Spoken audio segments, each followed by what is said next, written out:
was over at Oh, yes, you said you were going to take a little trip. How was it? Yeah, it was great. I always get charged up when I'm over there. Yeah. Looking forward to being there.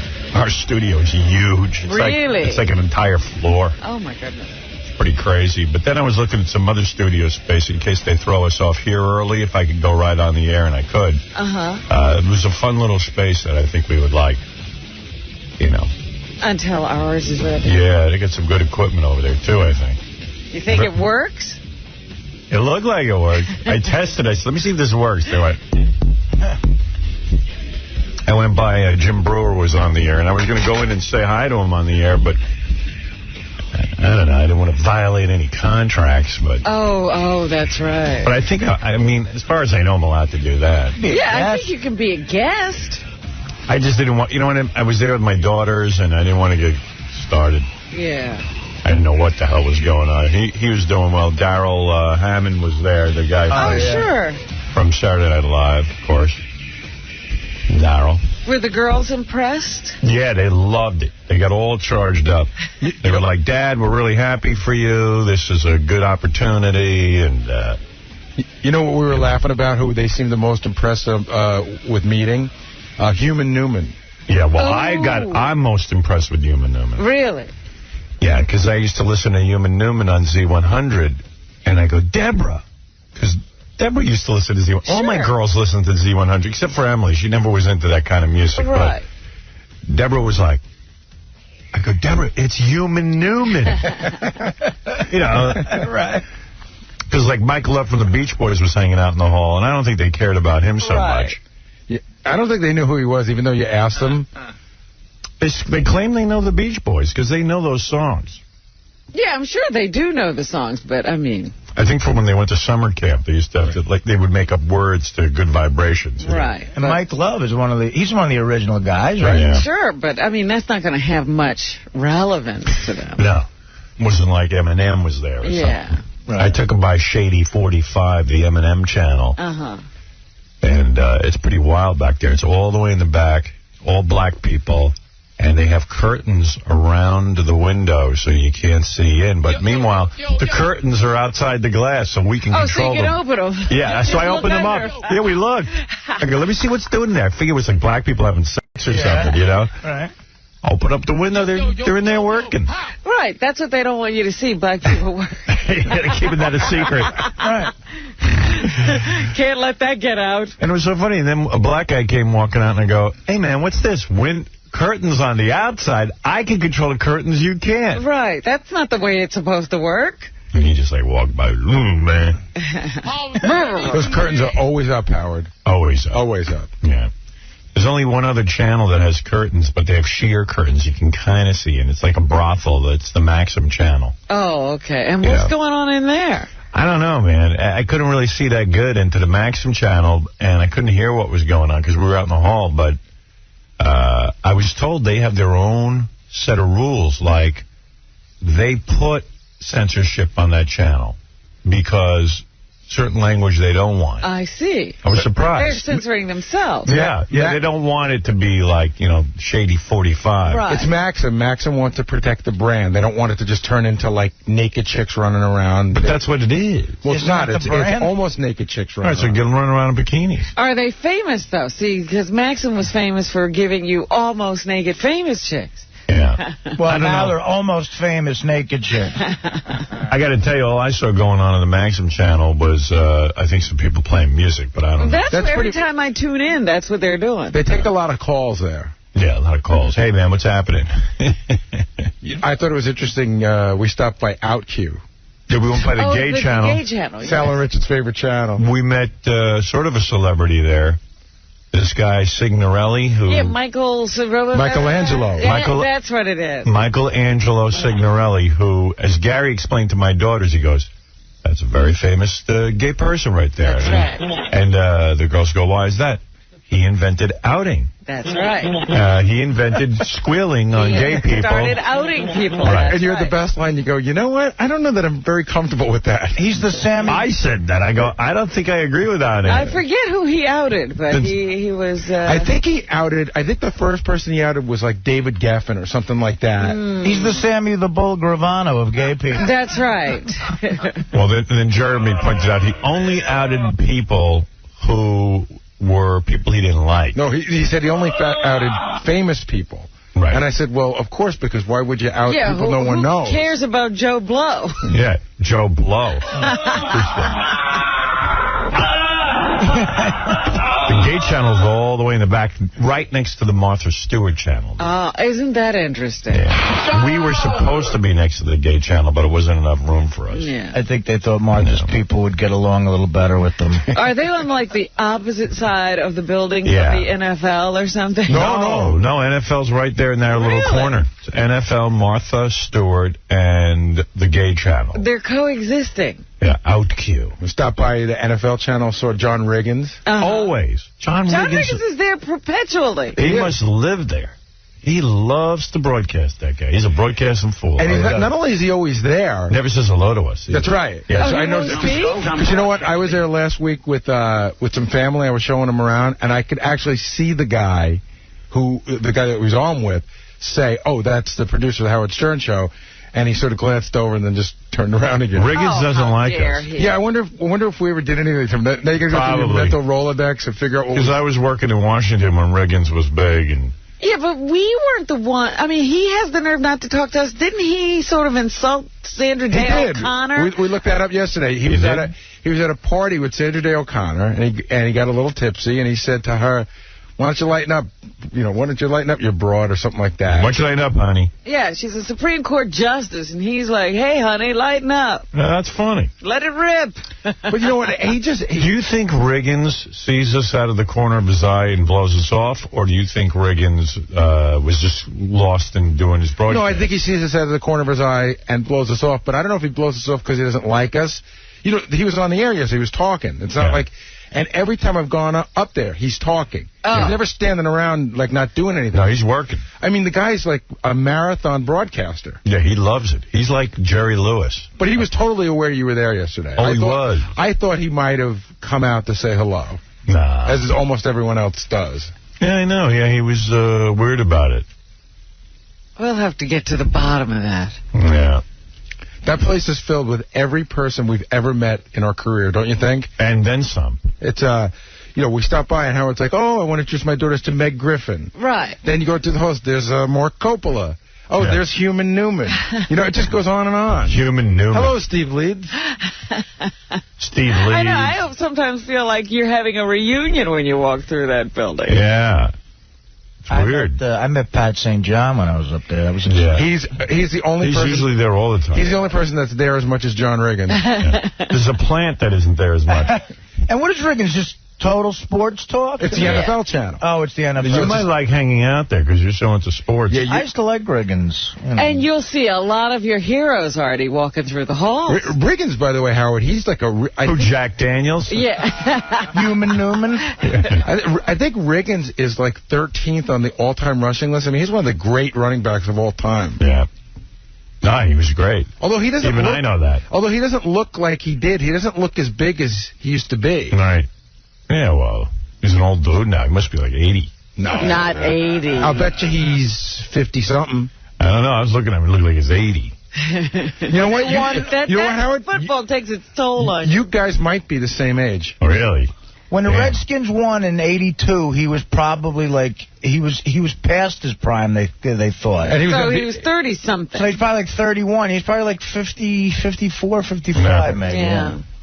Super Bowl MVP then. You know who looks good? Human Newman.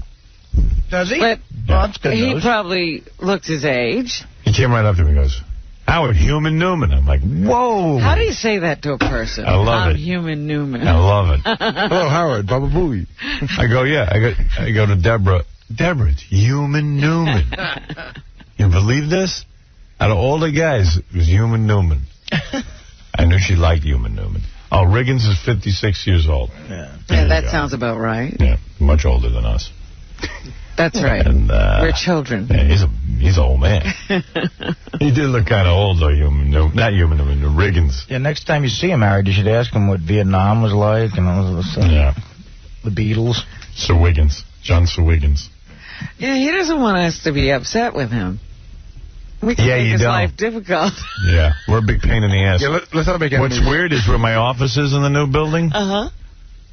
I got this 2 glass windows, and it looks right down on the NBC building where we got fired from. Ah, you're kidding. Which I thought was kind of cool. It's like I could look out the window and go, you guys fired me, did the best thing you ever did for me. Yeah, you thought I'd never be heard from again. Yeah, look at me now. Here, I'm never heard from again. I'm on satellite. There's 3 million people listening. Now I am going right into... Yeah, I could look out the window and go, you were absolutely right. Nobody hears from me now. I'm going right into oblivion. Yeah.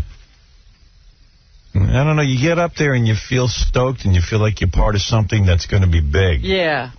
You really do. A lot of excitement. Yeah, it's a weird thing. And the engineering guys are excited. This guy, Mark, who's an engineer guy, he's a real excited dude. And they're just so into the equipment. Everybody seems to enjoy being there. Yeah. It's amazing. Yeah, no, it's fun. There was when Howard stopped by Jim Brewer's show just to watch and everything, there were a couple comedians on, and one guy I thought he had the best line. Jim Brewer goes, okay, let's just do our show. Howard's not coming, let's do our show. And the guy goes, it's like trying to play guitar in front of Paul McCartney. Oh. Yeah, but you know what? My kids didn't hear that line. I know. They weren't listening. Too bad. It was all for nothing. Oh. It was a waste. It was a waste. I would like the kids to be impressed. I was going to go, kids, did you hear what he just said? But then if you say that, then then you're a douche. You just need to hear it. Yeah, you're supposed to quietly walk away. I believe that gentleman, and then they started paying attention when that guy called in and said he didn't want to hear about me. Right. He was goofing on me. They said, Howard Stern's out there, and the guy was like, I don't want to talk about Howard Stern. I want to talk to you guys. And I was like, I'm that my daughter's here. Great. Timing is everything. Timing is everything, and I didn't seem to have it. Yeah. So I gave the girls a tour of Satellite, which Gary, fortunately, was there because I don't even know where anything is in that building. Yeah. Walked around, saw a bunch of folks. It's kind of cool. It's cool watching everybody program all the different channels. Mm-hmm. And this is cool. And I took the girls over to Nobu, the new one here in this building. That's beautiful. I just passed it yesterday. Finally got a chance to take a look at it. It's gorgeous. Yeah, I broke my no drinking rule during the week. Uh-oh. Again? Again. Artie, move over one seat. Howard's joining you at the Paxil table. You got any Paxil? Here comes the spiral. Howard's been sober for 12 hours. Yeah. What'd you drink? On a Monday, no less. Monday's really big. Yeah, that's the beginning of the week. I don't know about you, but I don't even count. Is it what day is it today? Today's Tuesday. Tuesday. Like you do. I don't know about you, but I don't count drinking some sake. Oh, alcohol. please. Yeah, that's when you're really in trouble, when you start discounting beer and wine from being alcohol. If all I drank was beer, I didn't consider the drinking. Right. Right. That's a true alcoholic. Right. Yeah. Yeah, I don't think I really drank last night. I only drank a quart of sake. No, I just had a couple of plum wine and some sake. Are you a sake guy? I don't hear you talking about it. That's why I'm saying it didn't count. Because I know Gary loves it. It's probably some of the drunkest I've ever been is drinking sake. Yeah. You drink that stuff. He sits there, he puts his pinky out. Oh, yeah, with the little bamboo cup. Dude, after I watched that on the E! Show, I felt gay watching it. A little bamboo cup. At least put it in a tumbler with some ice. Yeah. I know how to drink. Well, you don't put ice in wine. But it's sake. You can Sake's with the wine. It's like vodka. It's somewhere in the middle. I don't know. It looks to me like you could oil your car. You could do a lot of stuff with that sake. I don't even get a buzz from the sake. You don't? No. Well, 2 quarts in, you do. No. But I only had like 3 little things. That's nothing. That's hardly a drink. Just went through that one little bottle they gave you. Yeah. Yeah. Well, your daughter seemed to really be impressed with the place. They really seemed to like it. What, Satellite? Yeah. Yeah. Oh, they were blown out by it. Emily sent me a letter this morning, like an email, and shot me off an email and said, wow, that's really awesome. Oh, that's great. Yeah. Because, after you've seen it, you don't know if everybody else is going to be impressed with it, Yeah. when other people see it, what are they going to think? Yeah. just looking around, it was just very cool. It's a very unusual experience to see 120 channels all in one room, one building. You know what's interesting? Because I've taken a bunch of people around up there, what blows people away, and your daughter said it yesterday. We went into one of the studios, and she goes, my God, everything looks brand new. Yeah, it is. Yeah, you don't see that too often. And all the equipment is digitized, State of the art. That's the nice thing about it. Yeah, it was pretty cool. What? First time I went over there, I, immediately left from here, and I looked at the place, and I said, what's the startup business? Right. This place or that place? Yeah. I know, that place looks like it knows what it's doing.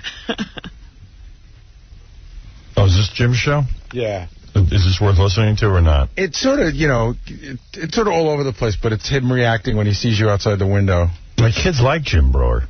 He's a funny guy. Yeah, they were like, wow, he's funny. I go, in the hall, he was a scream. I said, he's good on the air, too. Yeah, in fact, we were talking about, I have to get a tape of his show with Rob Schneider. Oh, yeah, I just still want to hear that. Yeah, he told me it was weird. He didn't know what was going on, huh? No, he thought it was odd. When you see those guys laughing at something you said, that is the ultimate trippy. Yeah. What is that? I love that laugh of his. Jim doesn't even know how to, work the microphone. Like, he holds it like a stand-up comic. He walks around with it like he's on stage. Oh, he does? Yeah. Oh, You're okay. kidding. Like So he walks he's around the walking studio? around? Yeah. Yeah.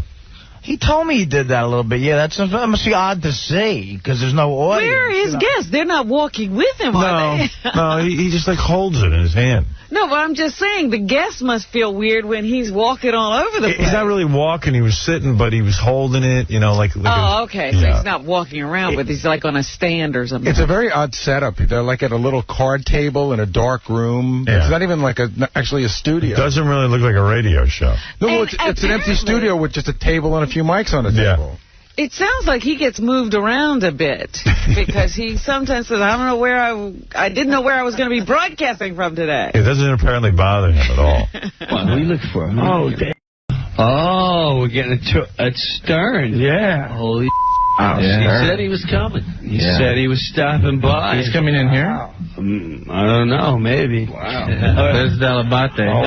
Holy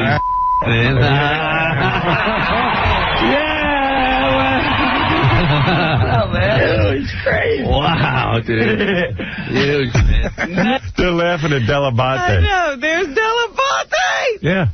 Those guys had endless hours to kill. I don't think there's any commercials or anything. Oh, no. Hey, there's 𝗛𝗏𝗍𝗍. I said to Howard, I don't think I've ever seen a performer less stressed out than Jim Breuer. Really?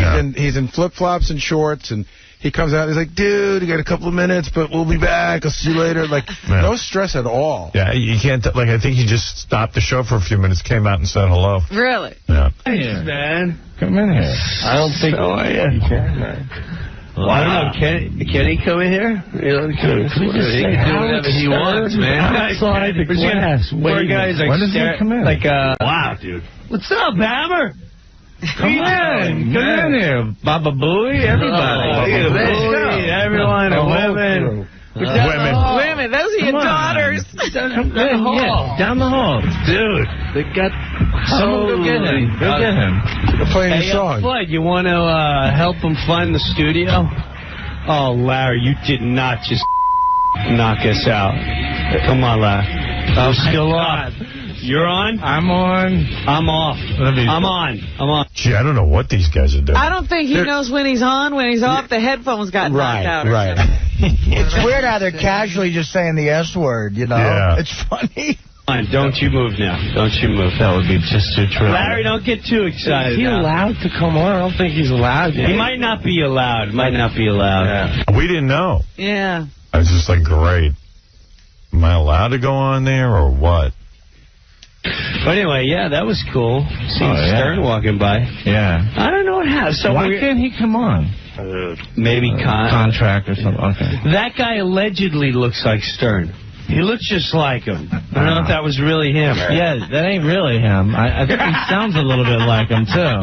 Glad he came by when you're here, Darryl. Yeah. That's Danny Masterson, his brother, farting in the corner of the room. As a previous guest. It was a disaster.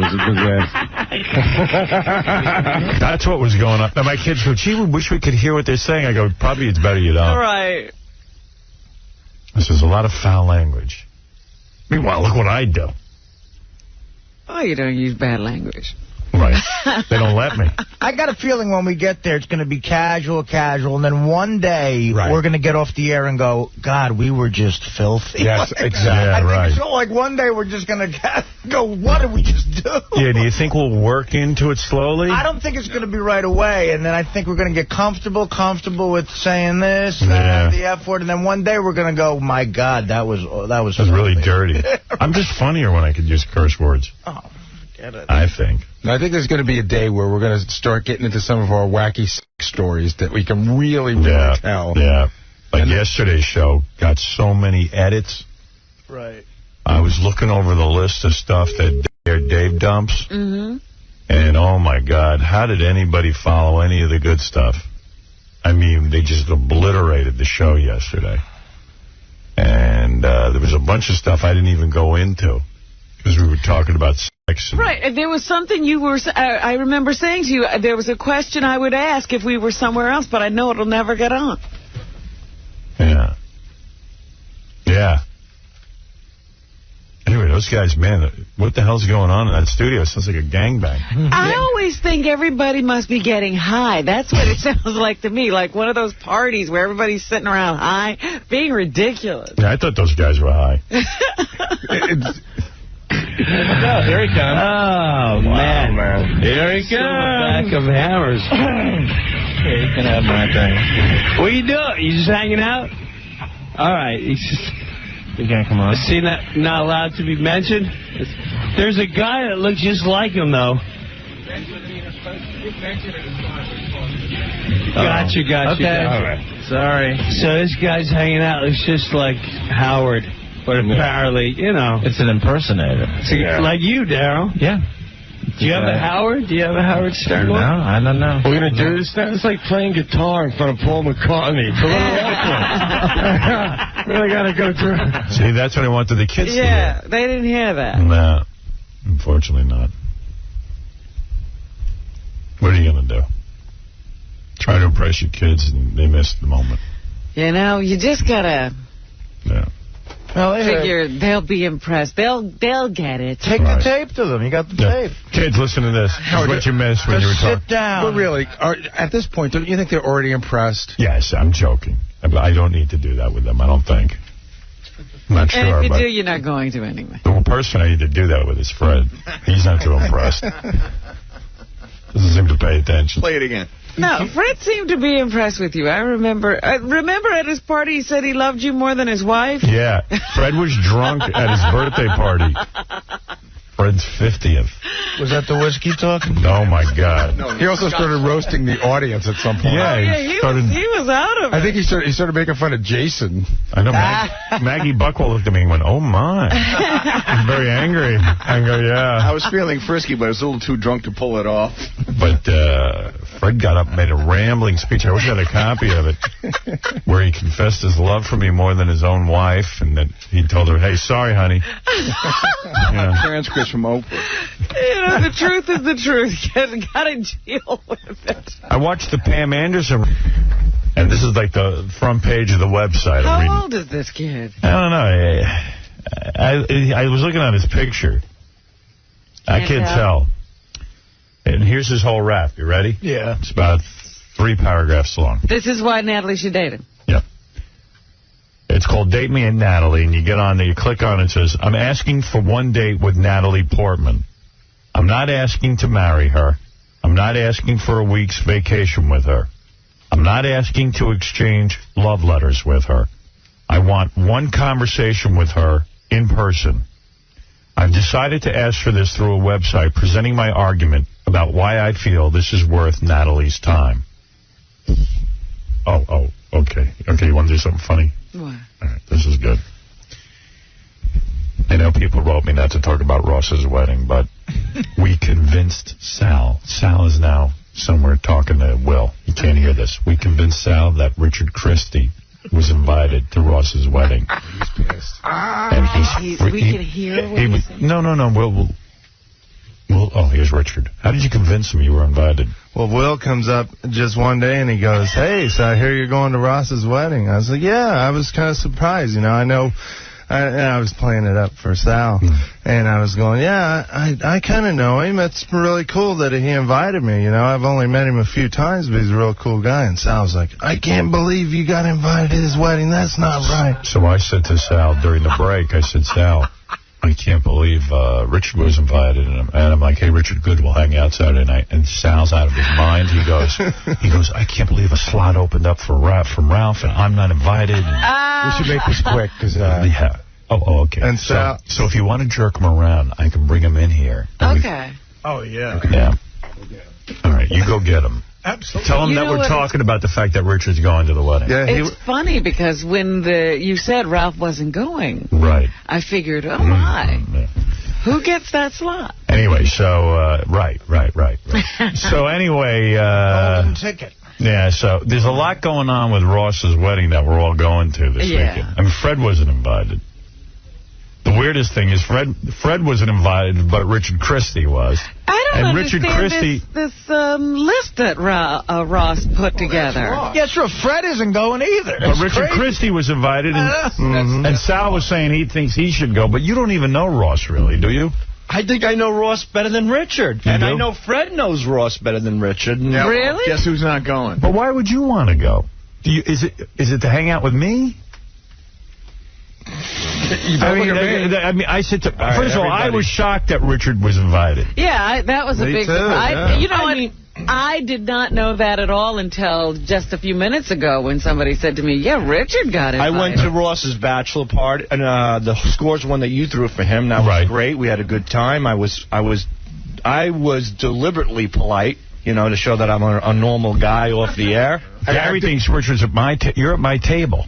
Am I? Because are you bringing a date? I heard a couple names, and I didn't recognize anybody, but I didn't know if that was the same one you were at, or... Are you bringing a date? He makes a good question. Can I?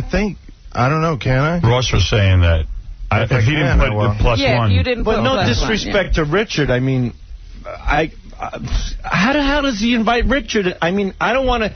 Look, me and Richard do a lot of things together. We're almost like a comedy team at this point. But why would Ross just invite Richard and not me? I mean, Richard was even telling me off the air that he would rather I be there because we would have a better time. Maybe he's had some personal experiences with Ross that you know nothing about. Are you working Saturday night?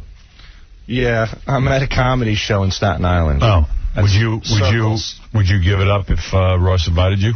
Yeah, of course. I don't think he's going to invite you now, though. Yeah. Wait a minute. You would give up money? You would disappoint your audience? What audience? 11 people? Circles. I played that room. You'll sell out Circles. I would disappoint the waiter, the bartender, and the doorman. But it's going to be a beautiful weekend. Why would you even want to go to a wedding on a Saturday night? Let me ask you this, Howard. Would you mind if I went?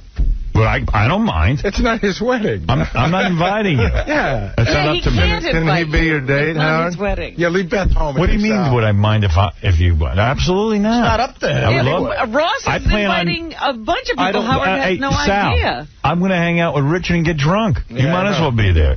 Buddy, we are going to friggin' bond. I can't wait, man. It's going to be a blast. You see these son of a bitches, what they do to me, Robin? I'm not doing anything. Well, I know I wish you were coming. Hurt Sal. I think I know why Ross didn't invite me. Why? Because when I first started working here, I used to analyze your friends. And I said, you hang out with pompous, arrogant guys. And I threw Ross into the mix. Right. And I know he had to say to you off there, who the F is this idiot to talk that way about? Never said a word.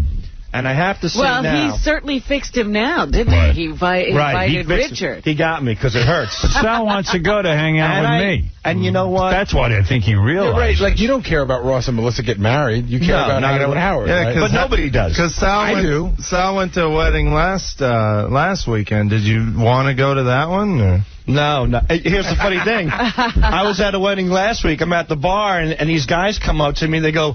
Where's Richard Christie? I mean, we're at a wedding. I had a thought that we could do something fun. What? Because I know Ross really respects your drumming. Yeah. He has a band coming. You drum, I'll sing. If Sal was coming, he could play bass, but he ain't coming. He's not going to be there. Have an impromptu losers jam. We'll do a losers jam. Once after we're loaded. I'll do Well, tambourine. Fred's not there, the guitarist for the losers. Yeah. But Artie can get up Artie and sing. can play the I'll gong. sing. I'll do a little AC/DC. I'll do AC/DC. Yeah. If you were going to be great, I would have you play kill bass. myself in the parking lot. That's what I'll do. But why? Why kill yourself? What's the big deal? Wait, hold on. You admittedly you don't know him that well. So if you're not invited, what's the big deal? Just so. It hurts. But why does it hurt? Because I feel You like don't know this I'm guy. trying to. Wait, he's trying to explain why it hurts. if Let him Richard- explain. if Richard wasn't- Gary, let him explain. You know, I'm trying to be part of the family. You know, I want to. Yeah, and that's it. And I'm out. I'm always outed at this crap. But you're not in Ross's family. But This is you guys are. This is a family that Ross is bringing in. Fred's You not know? coming. Fred's not coming. You and Fred could get Fred together. is from a different planet. I mean, you know. because you're not invited, you can No, attack but Fred, me. I don't understand. I think it's disgusting. I love how you think that you'd even be ahead of me in getting invited. No, I to this don't. wedding. I don't think that at all. But I'm shocked that he didn't invite Fred. You know, but So why don't you just forget about yourself for a moment and say, I can't believe Richard Christie's going and Fred's not. I can't believe it. I can't believe it either. I mean, if I was allowed to bring somebody, I would definitely bring you, but Oh, my God. He would be a date? Bring him as a date. Why don't you bring him? Seriously. you think, well, I'll talk bring to Sal. Ross and see. But if Richard wasn't going, why would you wouldn't care then, would you? That's a good question. What was your question? If Richard wasn't going, Richard going changes everything for him. It's killing him. If Richard I wasn't know going, it is. he wouldn't even give it a second But thought. it almost makes it like there was a possibility that he could go if Richard's going, right? Yeah. Yeah, sort of, you know. I don't know. Rich is such a It is nice odd. guy, and, you know, whatever. I come off as a pompous ass, so I can see that Ross doesn't like me. I understand, whatever. I don't know that he doesn't like you. But I'm sure Richard's less trouble. If I could get you into the wedding, would you go? Yeah, in a heartbeat. I would love to. Even if you had to go just by yourself without your wife. Well, that would be a little difficult, but yeah, I mean, you know, I don't Wait a know. minute. I What gotta about talk you to got her. a gig? That's another story altogether. Forget about that one. What? The gig? Yeah. Robin, it's a bar in Staten Island. You know, actually, still it's a very nice Yeah, place. but A just think committed to him. at the wedding, Sal and I could drink. Richard and I are going to get blasted. We're going to be up on stage performing. Yeah. You know, Great. It's going to be so much fun. You have a tuxedo? But in all honesty, I don't think Sal should go because he wasn't invited. But you can't invite... I mean, first of all, they didn't ask Richard with a guest. Right. So he's not supposed to bring somebody. And it is, if he brought Sal, it might be a little awkward for Ross, because maybe Sal's right. Maybe there is a reason Sal. he didn't invite him. Why don't you just beg Ross on the air? I would never do that. Go ahead. You know what? There is a Ross slot. Ross is listening right now. There is a slot open because Ralph is not coming. You know, what about that? Ralph's Right. not going. What about the slot? That's what I heard. I heard there's a slot Hey, open. let me ask you a question. If you were going, just on the what would you give? That's a good point. Oh, yeah, you got to come up with a I'd gift. give Howard oral. What does Howard have to do with this? What about a gift? I'd take care of him. How much? A couple of bucks, $50, $60. I don't know if you're going to get invited now. No, I'm sorry. I'd give him a lecture. That's what I'd give him. What the hell is he doing getting married? He's out of his mind. All right. Guy's loaded tons of cash, and he's Listen to me. shacking up with his broad. He's done. You wouldn't even want to go to a wedding unless I was going. Yeah, you didn't want to. Ross's wedding means nothing to you. It's that Ross's Howard's weddings means nothing to anybody. I mean, One spend Saturday night That's with me. not right? true. I'm not meaning that. Here's the question. Say Howard couldn't go for some other commitment. Would you go if you were invited? Would you care? Would I care? Quivers and I and already enough of a draw. Would you then blow off a gig to go to this Like wedding? if it was just Howard me, wasn't if it going? was just me going, would you still go or would? No, because I have a comedy show. Dude, you're so two-faced. I have a comedy show at Circles this Saturday. See? I'm not two-faced. No, you're right. You're right out in the open. All right, anyway, so Listen I'm glad. to me. Listen It's to me. important Listen to for me. me You're to a be dodo around. head. You're a dodo head. Wait. Richard's not invited. We've been yanking your crank. Why did you pull you into that room? So we can tell the audience about you. Dummy. I hate you all. He has been suffering. No, yeah, good. How good. long has this been I going hope on? the audience is so happy right now. Dummy. He looks that all about? disgusted. It's funny. You're so Aren't you insecure. embarrassed about yourself? He was in here during the commercials going, I can't believe a slot opened up and I'm not invited. And Richard Christie is. He was cussing at me in the office. Not at you. Well, no, you were cussing about the wedding, though. You're saying, well, maybe Ross will call in and invite me or something. Oh, man. You'd even take a last-minute invite. Sal, you're a big fag, and you better get used to it.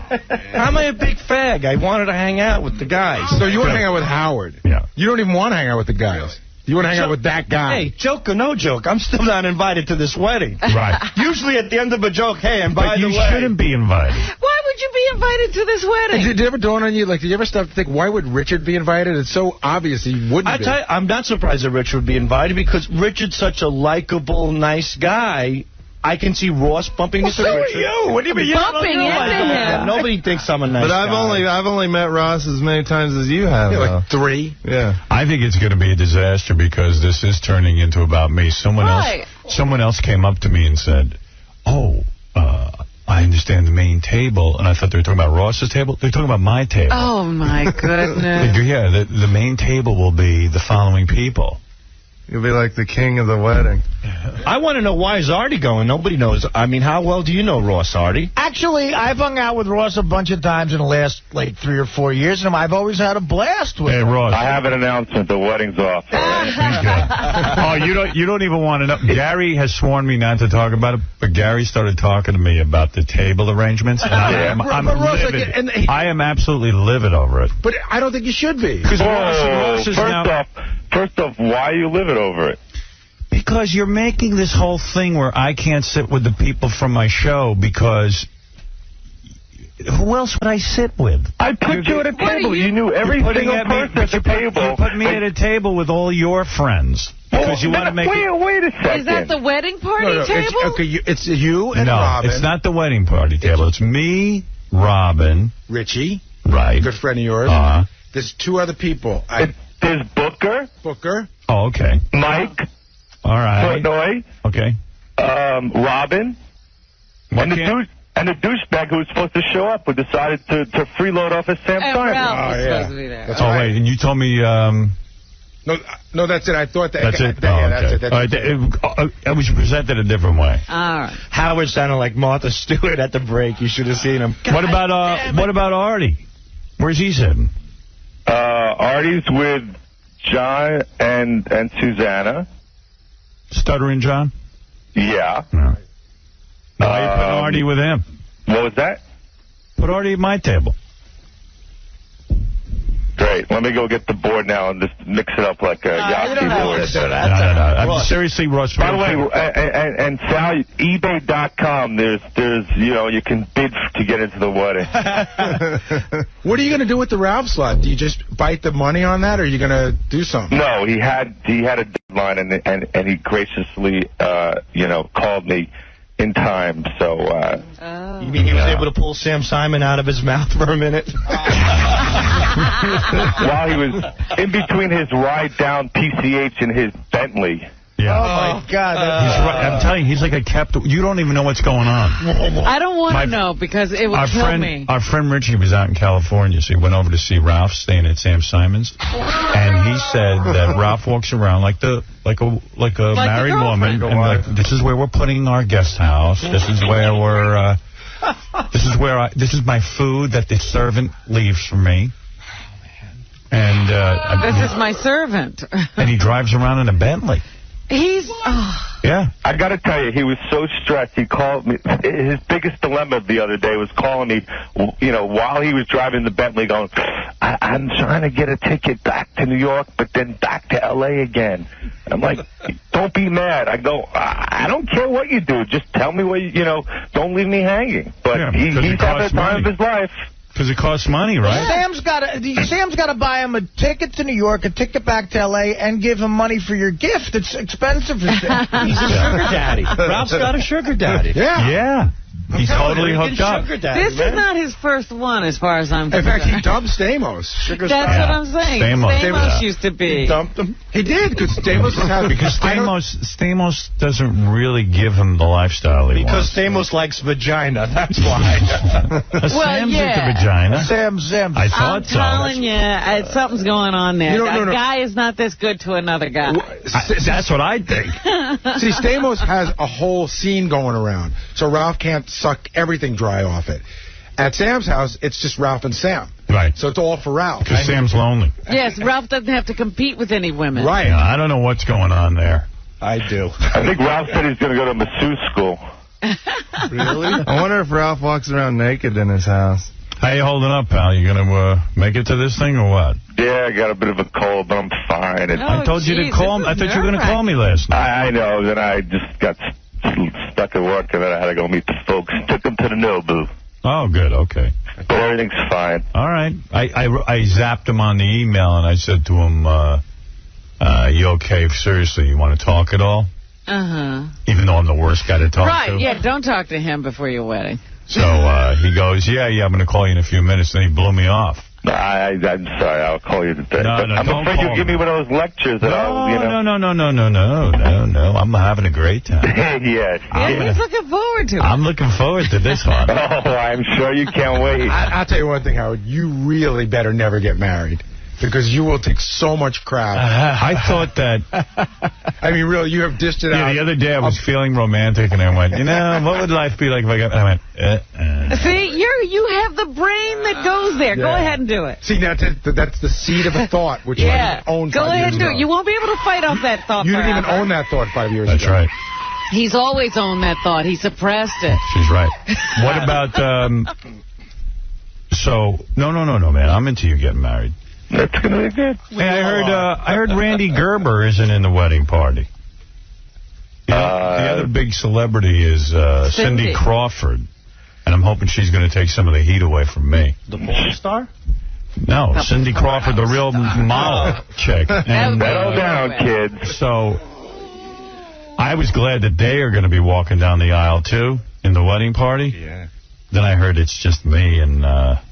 what happened? Beth and... I'm going to hire some impersonators to walk down, so, Are they not coming at all? They're coming, but... He's not in the wedding party. I forgot that because he came to the bachelor party. I forgot that he wasn't in the wedding party. I thought he's a better friend to you than I am. That is correct now. Come on. Everybody's my friend. All right. All right, good luck, man. No one wants me talking about your wedding. I can't wait for this to be over. Look at your friends. They're ranking themselves. Yeah. Oh, we did that already. Yeah, they did. We ranked each other because what happened was, this is a funny story. Oh, yeah? Russ has 2 best men because he couldn't decide. His buddy Mike and his buddy Yogi. So he went to our other buddy Ross, and he said, listen, it was very close. It was very, you were really my next choice. So Ross calls me up, the other Ross calls me up, he goes, hey, guess what? I'm number 3. So then we all ranked each other. I think I'm 5, Booker's 6. We're not sure where you are. Sounds like you're 14 because you didn't come to the bachelor party. Right. It sounds like the Bachelor for queers or something. He's handing out roses. You're the queers. Yeah. Thanks. All right. Yeah, that sounds like, where am I? You always said Beth doesn't care about marriage, but if you propose to her, would she say yes? I don't know. I believe she would. In a heartbeat. But she'd say yes, of course. But she doesn't. It's not a burning passion of hers to Let be me married. tell you something. This wedding is going to burn her. I was going to say, does this bring difficulty, this wedding? Russia. Women love to see you. Well, certain women, and I'm not going to mention any names, have said to her, don't worry, you're next. and so probably somebody's going to aim a bouquet at her. I know. They have that bouquet throwing That'd be funny. Which makes life easy. See, Dana Short, she doesn't have a shot at that bouquet. Yeah, good. You're lucky. That's right. You hold her up, Artie. Put her on your shoulders. I ain't holding anyone up. But I don't think she needs, she's never said to me, I need to be married. No, but you know what? There's a weird thing that happens when you go to a wedding. There's a wave, you sort of women get swept up in a mood. There is the magic that goes on, and they start to get... Well, trust me, Ross's wedding will have no magic. Hey. Hopefully. He's going to be there. Hey, Artie, do you need the 86 vintage Jack there or not? Yeah, I'll be fine with a Pellegrino. Okay. Or a Coca-Cola. Glass of Jack. Yeah, right. Russ, it'll be fun. I'm looking forward to it, man. I hope you can. It'll be fun. Relax. Yeah, we hope you can enjoy it. Yeah. All right. Hey, we got to go. All right, later, guys. Later. I'll enjoy it. Poor Artie. How does anybody in their right mind get married these days? I'll never understand it. Romantic Sal over there. That's all married men say that. What were you thinking when you got married? I must have Nobody been could on talk to ecstasy you. or something. How old were you when you got married, Sal? 26. No. Nobody sat you down and had a... Yeah, my wife. I said, let's do this. See, after listening to this show, I'll never get married. Oh, Just from the horror how are stories. you even going to get close to getting You have to have married? sex with a woman to marry her. Me and my computer. Are you like totally miserable? She's a good mom, you know, and... That's I'm not the question. Like, How are you? You didn't marry a mom. no, I'm happy, but I got to live with this broad, you know. Okay, can I say something funny about Sal? Can I say something funny about it? Tonight, you know what Sal's doing tonight, which I am shocked at? What? What am I doing? The interns are having a party at their apartment. Right. Sal's going. Married guys don't go to intern parties. End of sentence. He's in love with the interns. When the interns look like this, they don't go. Yeah. Are you really going to an intern party? Nah, what are you nuts? He's mentoring. I would never go to an intern party, honey. In case you're listening. He hadn't said that he He's was just going to look in through the window. But he said he was thinking about going. I guess no. I'm sorry. I'm thinking about going. He was working late tonight. So, one of the interns hates Sal. One of the hot chick interns. Which one? Kelly. Claudia? Kelly. Oh, No. Kelly. Kelly, to me, Kelly should have won the intern beauty Yeah, I heard you pageant. say that. She's hot. I really do feel They're all that way. hot. But Kelly's mad because Sal gave her a 4. Yeah. And took her out of the running. Like she could have won. In essence, Here's Kelly. First of all, for my money, Kelly, if it makes you feel any better, totally I thought about it. You should have won the intern beauty Listen, pageant. Howard, you have some control in this. How? It's over. Nah, it's I know, it's over. He It's done. appointed the judges. That was his control. she feels like Sal took $5,000 out of her pocket. Yeah, I 5, not even 1, you know. All right, what place did you go? You gave her 4th. That's right. 4th. So she only got $500 and an MP3 player instead of the. Why 30. did you do that to her, Sal? I was a judge. I didn't do anything. I know why. Why? Because he's in love with It's for you. your ratings, quote unquote. No, it's because he's in love with you. He said It's ratings. because he's in love with you, and you won't have sex with him. It's I'm like grossed out. It's like guys in high school that pick on the girls they like. Absolutely. Yeah. How old are you, Sal? Why? How old are you? He's 36. 36. You act like you're like 12 and a half. Like, not even. You're like a Right. child. That's it's why I'm here. disgusting. You know what it's about? Seriously? What? Sal wants you so bad. Right. I mean, I'm being honest with You you. probably ignored him. He probably ignored No, you. we're like friends, too. No, but he probably thinks he's all angry. You're a hot chick. I mean, there's no hands down. You should have won that interview. Thanks, Howard. Hands down.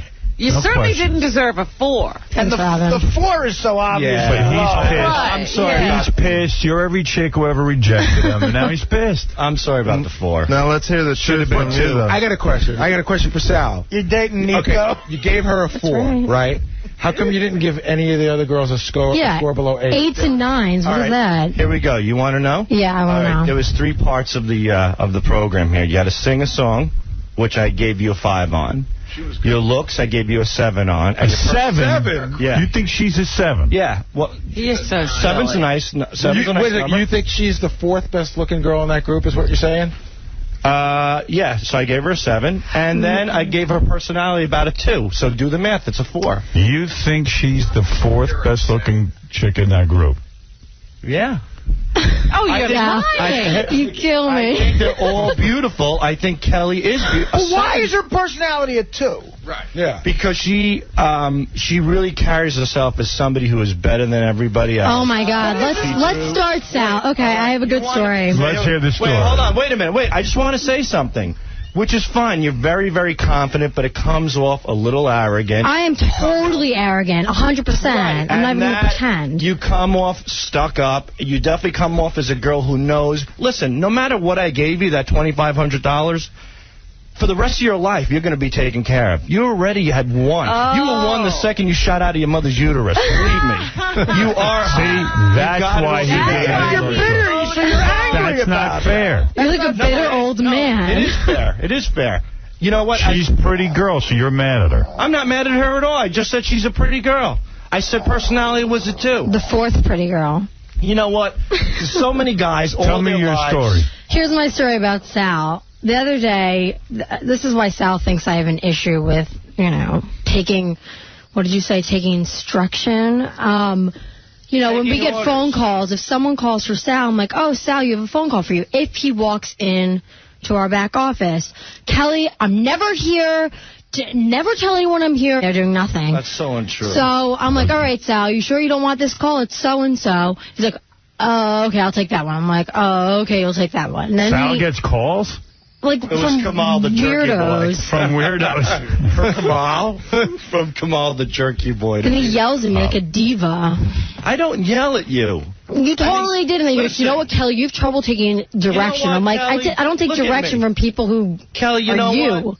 This is radio. Get used to it. Today I just got called a fag for the 1,000th time in a year. Well, that's because what you are. All right, that's fine. But you know what? You don't see me crying around the hallways. I'm not crying. Do you think Sal will... There you go. There's 1,001. Do you think Sal's sexually attracted to you?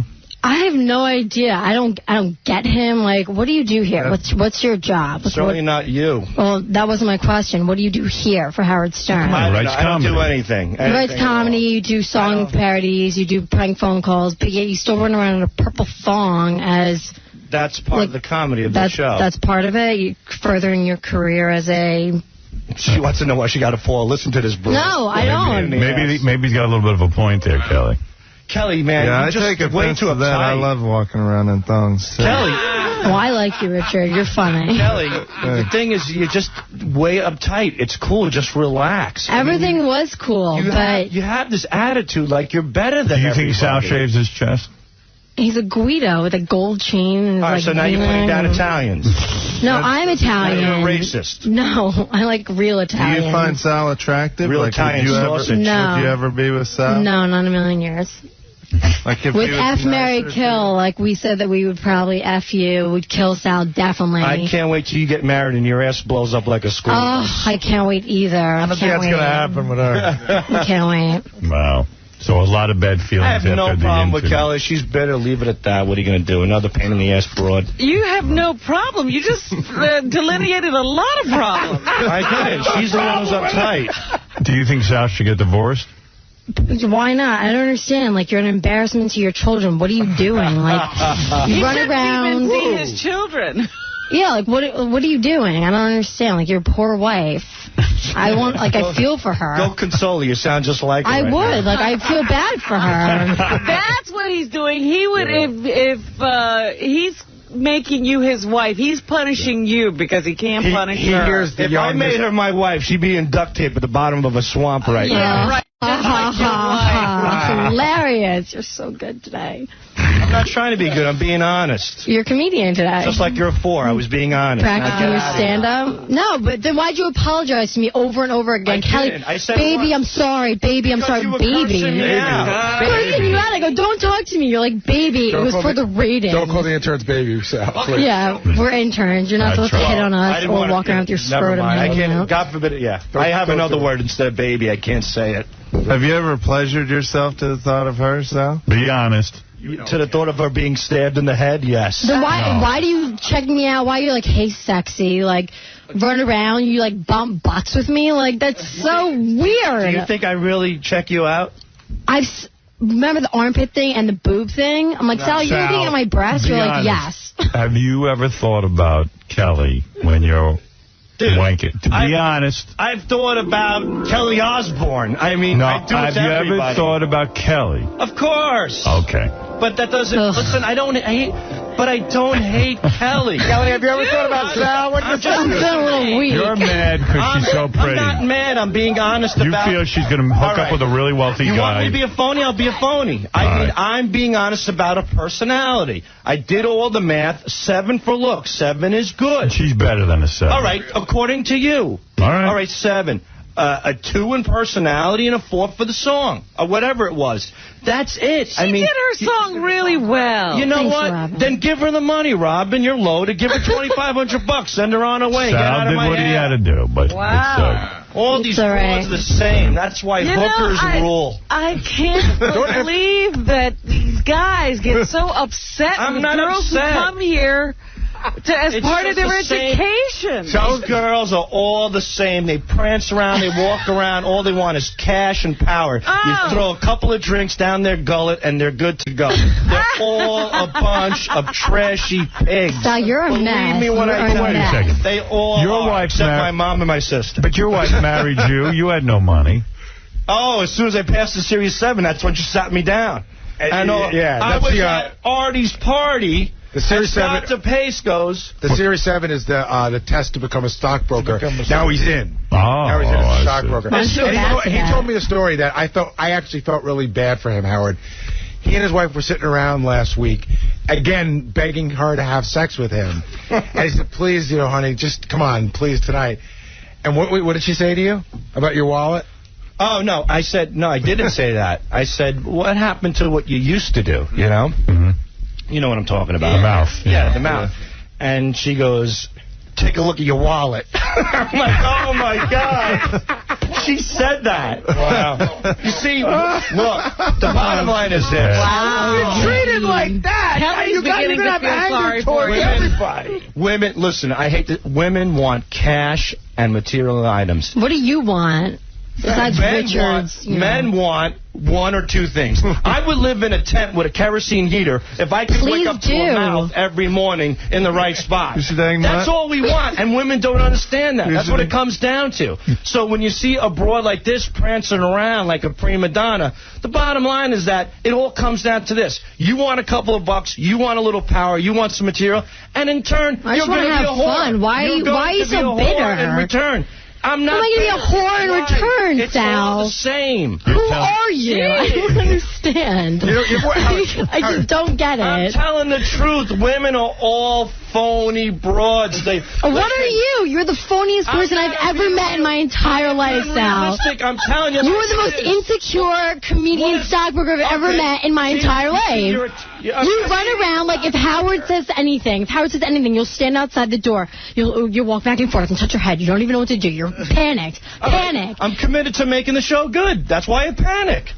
You talk like you're the most secure person. Like, you don't know anything. What does security have to do with this, you dumbass? This has nothing to do with security.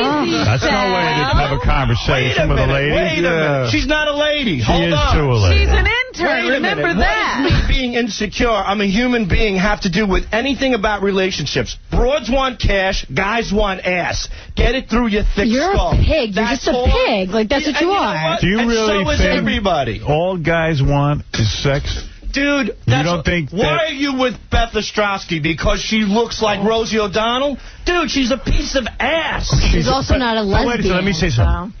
I've dated a few pieces of ass. Right. Why am I with her over some other piece of ass? Because she's stunning. Why else? I've had other stunning women. There's got to be more to it when you stay with a chick 5 years than just stunning. Because she's a nice person. Right. And she we're talks compatible. A good game. She talks You a good think game. she's talking a game? She's been acting for 5 years? Nothing against Beth. Every chick talks a good game. Why is Sal? He's got a good wallet. That's why she's still working. Right, your wallet gets thin. Let me tell you something. Go ahead. Chicks don't want phone numbers. They want bank account numbers. Beth bagged the whale with you.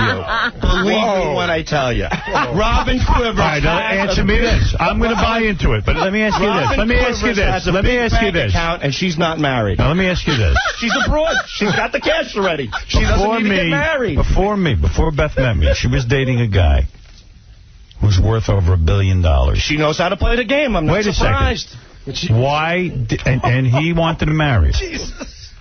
Why didn't she marry him? She didn't think, according to Sal, I'll tell you exactly Good-looking how Sal guy. thinks. Good-looking guy. She couldn't keep up the act for him. There was something that really turned her off about it. Wow, you're good. What he would say. All right. Robin, is there some truth to what I say? No! Are you a filthy whore, Robin? To you, it makes sense to you. Listen to me. Men go to school. They work hard. Look, your love is radio. My love is also this as well. But the thing is that you strive to do something to be successful for yourself. A woman, her whole thing is her body. That is her college education. Do you understand what I'm saying? Go ahead. A woman's body is her college. A woman's mind is her future. When a woman bags a guy like Howard Stern, her whole commodity is staying tight, right, sleeping naked, saying that she doesn't want to get married, saying she doesn't want to have kids. She's singing your song, dude. She's playing your piano. Don't you know what I'm trying to say? And she's bagging you. That's how a woman bags the whale. They sing your song. And what does a guy want? A look. That's it. And you know what? And when I get married... And that drains your brain right out of you, right? I have 3 kids, a mortgage, a car, a pain in the ass that tells me to take off my shoes when I get in the house, and I don't get blah, blah, blah, blah. I'm ready to kill myself and give girls like Kelly a 4! So get divorced. Why are you wasting her time? Right. Because That's a good point. If you're so bitter, you think we're whores, whatever, then why are you still married? Then get rid of her, make some more money, save your... That's what you said. All women are that. You're saying... You're saying your wife's not she doesn't do whorish things. Is your wife I do. My wife is guaranteed not a whore. I wish she was. If she was, I'd be the happiest guy in the world. You're making no sense now. I am making sense. The point that I'm trying to make... You're saying all women are whores except your wife. No, all women are whores Well, until she they get... stopped being one, is what All he's women saying. are whores until they get married, until they bag the whale. So Don't then you they're know? still whores. No, they whore you in, and then they're done. They put their luggage down, their asses blow up, and they start treating you like their mothers. I'm really mad Sal's not going to the wedding. Because he loves marriage. He loves marriage, Wow. My wife's a great mom. She's a beautiful lady. And You haven't said anything about her that you like regarding you. It's about She's me. a great mother, me. and she looks good. But what do you guys like? have I'm talking about what do you marriage. guys have in common? What are the 3 greatest qualities about your wife that have... Didn't your wife tell you no oral because your wallet was too small? Is your wife a whore? My wife's not a whore, and she... Oh, she's an absolute prostitute. You got no money, you get no play. She's a call girl. Right. The thing is this.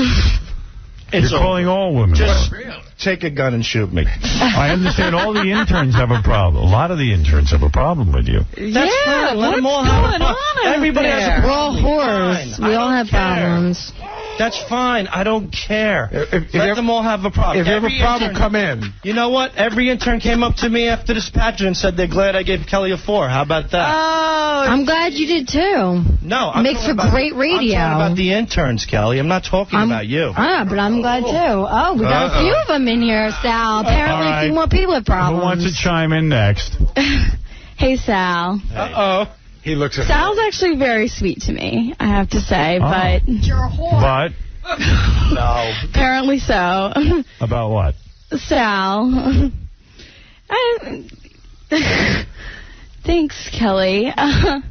Sal, I mean, I think maybe you shouldn't have given Kelly a 4, but you had to go with what you wanted to do.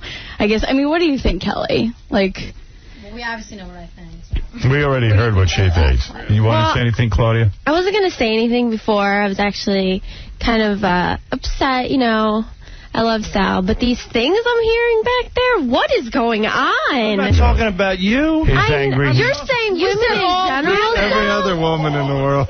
He's angry. You should be shot for that. You are a horrible person. Take me out of my misery. That is it. We're done. All right. Anyway, listen, it's been a while. We have to take a break. You know, that's just the way it is. By the way, all our beautiful interns are leaving today. This is their last Thank God. Ashley's last day is today. It's my last day. But, Okay. Sal, I have to say I was very disappointed because I've always thought you were a great person, and What the F did I do? I was really surprised to hear some of the stuff when I was back there because I didn't think you were like that. I mean, I'm sure...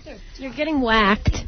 Yeah. Can I ask Sal a You're question? getting crazy. I got a question for Sal. So what's the process now? Like, do you go home and hope your wife didn't hear the show? What's do you go in home here? and I said do you I go would- home and tell her a lie? Do you tell her What's this is there a joke? What's the lie? If you walk in the door and What's your the wife... lie? I'm talking about All women right. and men. What's the lie? A woman wants to bag a guy with a lot of cash, and that's it. And if your wife says to me, if your wife says to you, Sal, is that me? What do you say? To her, without anybody around, I say, of course not. But Sal. But how do you explain? How do you explain like my first marriage? I had no cash. Well, right. So what are you saying? You think she saw potential? I don't know what happened. You know, there are... That broke the rule. In other No, words. no, I don't know. I don't know. I know lots of guys got married. They didn't have any great future in terms of money. But that's listen to me. This is my perception because I don't have necessarily a great whatever married life. So you know, really, what can I tell you? You're willing to say that these are only your perception. Yes, Tom I just want to point one thing out. Yes, Tom. That even if Sal had given Kelly an 8, that Deandra, who was a very popular winner around the office, a very, very popular winner, would have been tied or maybe even still won by a point. She deserved it more than anyone. That was our... That's not the point. A 4 is a slap in the face. He's a judge, no, and he's allowed to give whatever he wants. As Kelly said, though, he knocked her all the way out of the running. A 4 says there's no way you're going to win this contest. Right. All right, listen.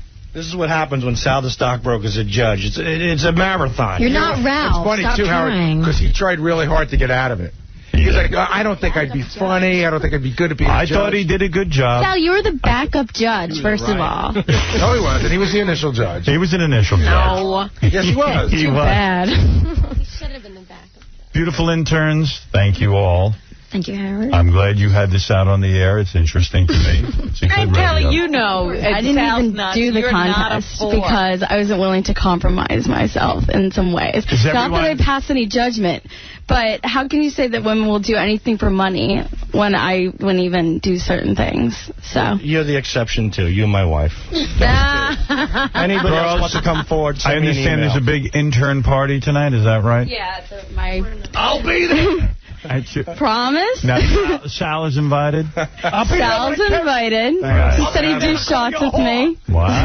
Oh, isn't that nice of you? Said, Shots on your ass. Remember, thanks, they are, Sal. What is that? They are What is interns. that? Wait, I mean, are you guys acting like this is the first time Sal's... No, this is the first time I'm going to say something. You crossed the line way too much. That's Right. great. How?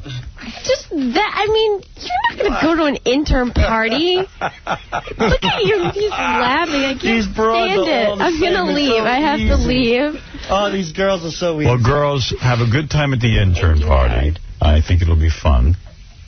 Do you Sal. agree, Howard? I mean, doesn't he cross the line a little bit sometimes? I think he's, Is it funny? I think he's no, I think Sal's very funny. Oh, no, I think he's Yeah. funny, too. And I We all think crossed the line. I'm just sad. I'm a sad guy. That's all. I'm sad. he's a sad guy. He's a beaten man. Let me tell you something. It's a room of Claudia. sad guys, by the way. Look around. Yeah, You that's got my caught opinion. in Sal's nightmare. Sal's nightmare. He's unhappy. You girl, all three of you, beautiful girls. He's probably going home. He's pleasuring himself to you, thinking about you guys. He's tortured by him. And it's a big torture. Yeah. It's a torture. It's embarrassing to him. Last night... You girls are college girls, and he can't even score. And, yeah, he's at the best he'll ever be. He can't score because he's married. And he still can't do anything about it. And you know what? That's why, because I'm committed to my wife and I'll never cheat. That's why I'm frustrated. Are you committed to her because you love her, or are you committed to her because you're afraid of losing half of everything? I don't have everything. There's nothing What's he left. got? Nothing to lay. Empire. His empire. A neon? All right, I've got to take a break. Girls. Here's half my coin collection, honey.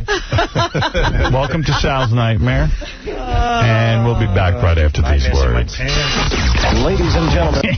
I must have been about 20 years old. Me and my buddies went to see some cover band at CBGB's, and they played that tune, and I remember just getting on a stage and jumping into the crowd like stage diving. This had to be like the mid-'80s or something. Some chicks did a good version of I Want You to Want Me. Oh, yeah? A girl band? Girl band. They were pretty good. The whores, yeah. They're all whores! They're whores! Look at It's a mess back there. The interns were yelling at Sal. Yeah, Sal started crying. Sal started crying? Yeah. No! Get out of here! Yeah. Sal, come on. They made Sal cry. We don't have okay? cameras anymore. No, I wasn't crying. They all jumped on me and go... That's why the In Demand channel is going to follow you around 24/7. Yeah. I got emotional. I didn't cry, but I got emotional because people don't understand me. They don't understand my life. You know what I'm saying? And not that I want them to, and I'm not whining, but I have a lot of frustrations, and sometimes other people get hurt, and I yeah, you're like a Gatling gun. In America, give me. I need therapy right away because my head is spinning like a top, dude. These girls are ganging up on me. We thought you were a nice guy, and I am a nice guy, and I do care about people, you know? Except for the whores. Except for females. Yeah, and, you're messed up, dude. And everybody, sometimes... Everyone knows you're messed up. The way you idolize me is beyond comprehension. Well, they're young girls, and they probably think that, you know... Because you're not a girl. There are no such people as Sal. They've never met anything like that. He wants to come to my apartment, be with me, cook for me. And, he would even give me certain types of sex. Well, he volunteered again today. Yeah. No, whatever. Whatever. It doesn't matter. He's into weird porn. Because Gary one time said, you got to see this porn. You got to see defecation, urination. Gary, you saw that. That's the name of the movie? You know what? Not only is that going on, the guy is assaulting the woman, in essence. Right. I'm not kidding around. Right. But while he's assaulting her head, he's smacking it with his hand, like violently. And he gets turned on. I thought that was really creepy.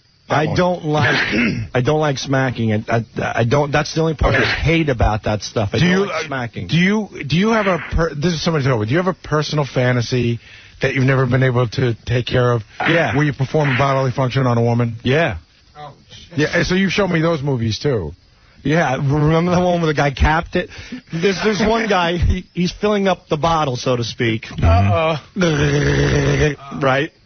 And she's... I haven't followed this, but keep going, yeah. He's filling it up, you know, like envision you're filling up your gas, your car, right, your gas tank. Yeah. He's filling up, he's holding the handle, he's filling up the gas tank.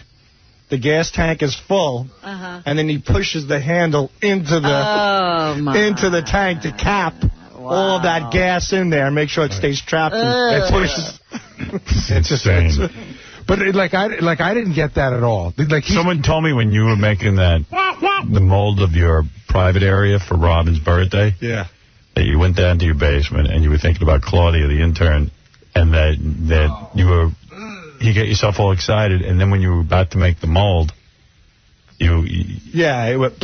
That was it, over. Bingo. Oh, well, he did say he had trouble making the mold because he went too far. Well, yeah, when you. And meanwhile, he was down in his basement, over his sink in the basement. My wife knocked on the door, and I'm using her cupcake spatula to make a mold of himself for your birthday. I'm thinking of Claudia in the worst way I could possibly think of somebody, you know. Are you doing that thing to her that you envision doing when you... No, that I don't. Is she your favorite? Claudia? Yeah. Ashley's my favorite. Yeah. Yeah, I've heard him talk about her. What is that? Yeah, I've heard him talk about her a lot. He likes the... But I said... See, I think Kelly's But why is she my favorite? Because you told her because she looks like your wife. See, that's a nice thing. That's a nice thing. She looks like your wife 15 years ago. No, Gary, how does my wife look now? His wife's very pretty. Yeah, his wife's real pretty. I can't wait. Sal and I are going on vacation together for a week. I cannot wait to see what these two are like. Yes, Gary's so excited about the trip, not because of where they're going, because he's going with Sal. Oh, please. Watch him. Paris is so secondary to watching Sal and his wife. Talk about timing. Who would ever have thought Gary is excited about going on vacation with Sal? You're going with Sal and his wife. That's right. Yeah. Heineken. Your wife, Sal's wife. Does your wife get along with Sal's wife? Or They never met. They never even met. But from what I can tell, I think they're going to get along great. Yeah, they seem similar. Yeah, they both don't put out. You know what? Unfortunately, I think Mary could learn a few things. And Gary's life will be more miserable. Yeah. Oh, that would be terrible. But no, Heineken sending us to Amsterdam and Paris. Yeah, and Sal says to Gary the other day, when the girls go to sleep, we'll sneak out and go to the whorehouse. Right, yeah, they're going to go to the red light district. Just to look, I mean, you know. I love that. I mean, I love... Jerry's like, you're going away with your wife. You're not going to be sneaking out of the hotel. Right, that's not the time you want to think about getting to the red light. Why'd you start crying in front of the interns? I didn't cry. You did. I got choked up. I didn't cry. At what point? What was happening that choked you up? Because I walk out and I feel like I just said on the air, every woman in the world is a whore. Maybe not every woman. But your mother, Madonna. About what Well, that's nice. And they're all I can't believe how you could talk to us this way. We thought you were a better person. And I go, you know what? No matter what I do and what I say in life, I'm never, ever right. I'm never a good person. But I never am. But you do you recognize that saying all women are whores could alienate women? You want to meet a like guy? Spider-Man, this is my curse. Remember this guy who calls me up and says he has the perfect wife? Right. And we couldn't punch a hole in his story unless she looked bad? I like to punch a hole in her throat. Take it easy. I'm only kidding. And there's a picture on howardstern.com right now, Sal crying. Very real. So there were tears. Yeah, there were. There it is. No, when you get choked up, my eyes got watery. You cried. That's called crying. Look, there. Oh, I didn't cry. Not crying. It's on howardstern.com, an exclusive. It's not. No, you cried. You just didn't weep. You cried. I like that Jason was right up there with the Oh, yeah. It was like the King Kong monster when he broke out of the chain. The guy breaks down crying and flashing pictures. That's great. I love it. Anyway, so hey, you might want to hear this. This wiping technique in America. I'm sick of my wiping Howard technique. Stern.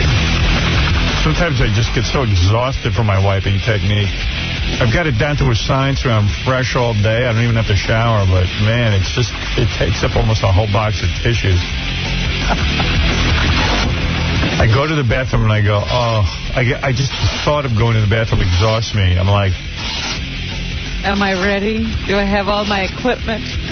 Like I watch my dog go to the bathroom. The dog goes and everything just is done. Right, they're very... there's nothing to clean. Yeah, they're very efficient that way. I don't know. I go and then I start in with, I wet down toilet paper. And I stand up by the sink. And I hold my cheeks open. And I dab. And the first dab looks like ridiculous. Yeah. And then like the mushroom cloud at Hiroshima. Yeah. And then I go through about 10 tissues, and it's still pretty messy. And then I go, okay, I better flush so I don't clog up the toilet. Then I flush. Right. Now I start the process all over again. And I'm dabbing. I pull the tissues out and I dab. You know, if we were somewhere else, I would ask you a question. But I wish, as soon as we get there, I got so much to tell you. I've got 15 years worth of things to tell you because the FCC has held me back. I think I'm going to die on the toilet. I think odds are that's where I'll go. Why do you say that? I use that much energy as well when For cleaning? Yeah. Everything I think, like, it's getting harder and harder to go as I get older. I haven't eaten right. And then you can't clean right. Yeah, I think I'll have a heart attack, like Elvis on the bowl, I think. And sometimes I lie to Beth. I'll go, I'm just going to go pee. Because I figure I can get everything wrapped up quick and she doesn't have to know. Right. But there's no such thing as quick because I do this dabbing ritual because I want to be fresh back there. Yeah. And then I start dabbing some more stuff. Maybe I go through 20, 25 tissues by the sink. And I thought you were worried about the environment. Look, the trees are falling while I'm not that worried. I'm worried about you affecting the environment, not me. There's no forest. You could have a clean ass. And then I'm dabbing and dabbing until I see a completely white tissue. I don't leave. Right. So and the tissue's got to be wet. It's got to be virginal. Yeah, it's got to be wet. And I talk to the tissues. I go, when is it going to be white? When are you going to be white? Because I'm exhausted. I want to go. I want to leave, but I don't want to be itchy and smelly later. Damn it! Why aren't you white? If I leave any kind of a dot. See, do you bring up to the shrink the fact that you talk to the tissues? Does this come up? No, I got other issues that are more important. He hasn't gotten to that yet. The tissue issue.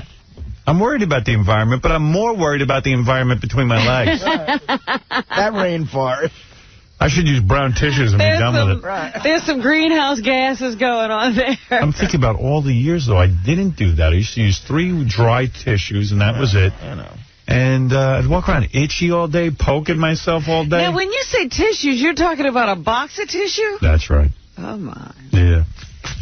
Are you kidding? This ass is too good for toilet paper. I can remember being a kid, public schools in Jersey, the toilet paper they give you. It was sandpaper. I never made a duty in that. You know what? The only time I went to the bathroom for all my years of school, like that kind of bathroom, right? Kindergarten, and I went in my pants. Oh, really? Yeah. Better than just go in the toilet. I remember I went in the toilet, and I looked at my underwear, and I went, I mean, it was a full metal jacket. Stop it. And I was just like, nightmare. I picked out whatever I could, went home and buried my underpants in my mother's backyard. It was a mess. I stunk. Planted an ass tree. I did. There's a big underwear tree growing in Roosevelt. It's beautiful. It's green and lush, very strong. Yeah. It's tough, man. It's tough being human. Sometimes, and I talk to the tissues, go, it's so hard being human. Right. The tissues never answer. It's disgusting. I'm sorry to tell you that. No, I like it. You know, but when listening to you, I say to myself, and people don't want to think they're animals. I'm an animal. We all are animals. We're doing the exact same thing that every other animal does. Sometimes when I read and stuff, I go, I'm not an animal. Look at me, I'm reading. I'm using my higher intelligence. You might as well put that book down. Yeah. Well, what am I reading? I'm reading Hampton's Magazine. Right. Put that down. I think I'd read something intelligent. I'm reading The Inquirer. You're reading something that Coyote could follow. You're reading cartoon books with a lot of pictures in them. Yeah.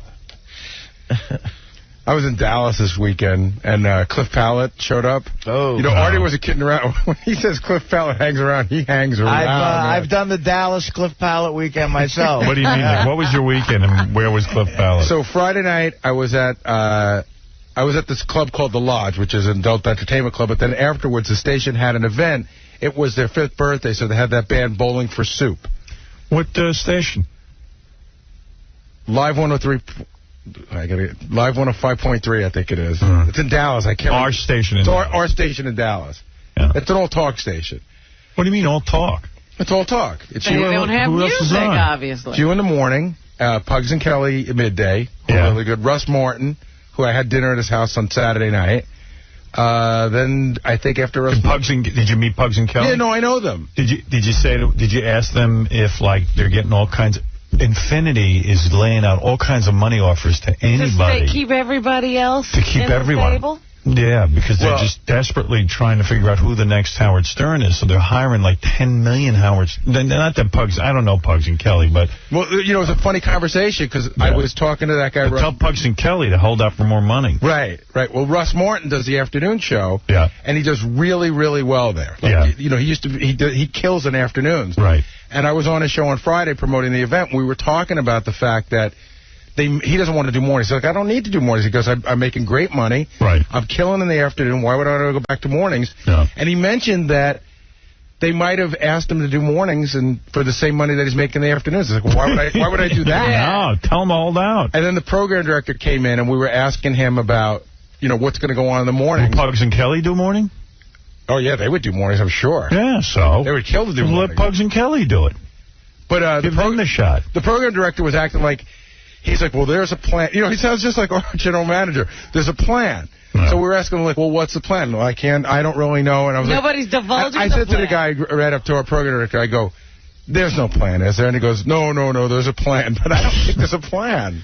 So go back to your 𝗦𝗄𝗏𝗏𝗏. Oh, so now I'm at the station's birthday party, and there's like a VIP section. And Cliff is there. They love him. And he wears he has a Texas Rangers jersey that says 𝗦𝗄𝗏𝗏𝗏 on the back, but on the side it says The Howard Stern Show. Oh, whoa. Right? He made it up himself, though. Well, he told me. That's sad. He told me, I got this, he bought this shirt on eBay, and then he had the lettering done later. Oh. You know, to the way he liked it. What do you mean he bought what shirt? Like he bought a Texas Rangers jersey off of eBay. And then he put 𝗦𝗏𝗏𝗏𝗏 on it? Right, and then he put 𝗦𝗏𝗏𝗏𝗏 and Howard Stern Show on it later. He had a guy that does that embroidery for him. So he's got that thing going, but the funny thing is... He must get laid like crazy in that shirt. Yeah, everybody. Forget he's beating off with a stick. Beating them off with a stick. This is so funny. They flew him in for the Pam Anderson roast because she wanted to do him afterwards. Cliff has a home and an away jersey So Friday night was the away jersey, and Saturday all day was the home jersey. He had the blue one on Friday night and the white one on Saturday day. So Friday night I hung around with him, had a couple of beers, and, you know, it was fun. It was loud. You're telling me he showed up to so many of your appearances, he had costume changes? He did, yeah. He had to change his clothes? So my appearance on Saturday was a very long one. Yeah. It was from noon to 6. Go ahead. Okay, noon to 6, 1 to 6. When I got there at 1, he was there. And it was like a charity car wash. Yeah. So we were hanging around under this tent, and, you know, people were getting their car washed by strippers. And we just sat there. You know, you could eat if you wanted to or whatever. So, I mean, Cliff stays from 1 to 6? Oh, yeah. Well, here. I got there at 1. Where's he going? Cliff was there. I don't know. You just think you'd go like, you know, maybe I'm going to go home. I left at 6. I shook his hand goodbye. Wow. You know what? Now he's at home and he doesn't have anything to do. When these guys come to town, he has to take full advantage of being out. Do you pay attention to him? I did. Do other people pay attention? They do. Do you try to talk to him? You can't understand. No, I did. For some reason, even since Elephant Boy, I could understand guys like that. Yeah. He doesn't talk a lot. I have to say, he's not one of those guys. He's great. He's not one of those guys that annoys you by trying to let you... What does he do? He just sits there and then looks at you? Stands there. Like, when I was there, I had 2 stand-up shows at this theater on a Friday night. So he came to both of those. He was backstage. Dana came with me. Right. So Dana talked to him while I was on stage. Oh. And Dana's a nice person. Yeah, I mean, you know, there was nowhere to go, though, you know. No wonder she doesn't want to travel with you often. Then the next day I had a DVD signing, so he came to that, and he sat next to me the whole time. And then I said, hey, Dana, get away from Artie. I want to that's you. Way too understandable. Well, then I took since Dana, she had never been to Dallas before, so I said, I'm going to stay an extra night, and I told the guy, the promoter of my stand-up gig, make reservations for the best restaurant in Dallas. I want to take my girlfriend there because she came with me and kept me company. While I'm having this discussion, Cliff is just sitting there, and it's almost like I'm feeling like, should I ask him to dinner or something? Oh, man. I mean, I didn't, thank God, but it was like, you know... He can't eat anyway because he's got a big hole in his mouth. He gets the food down. He does? Yeah, he's fine. You basically figure out how to get the food down your throat, yeah. We had free Is it unpleasant to look at? You know, I saw him eating something for a minute. He was having like a taco or something, and it looked fine. Yeah. Yeah, no. The taco ain't easy to maneuver. But he's not annoying. He's really nice, and he's harmless, and he just stands there. But but when you're trying to make plans with your girl, and he's sitting there, and you know you're his whole social life, it's kind of hard to think of making the plan without him. Exactly. Oh, taco went up the hole. But it's funny because I have my pictures on the table, and I would like to say, Cliff, you know, watch everything, and I would leave for a while. That's what he does. Yeah, I know. I brought him on stage, and I told him to say something, and every sound he made, they went nuts. They love him. They love him. Yeah. But I could tell, like, the woman at the place, the strip club, the lodge, she said that Cliff had been calling and emailing all week.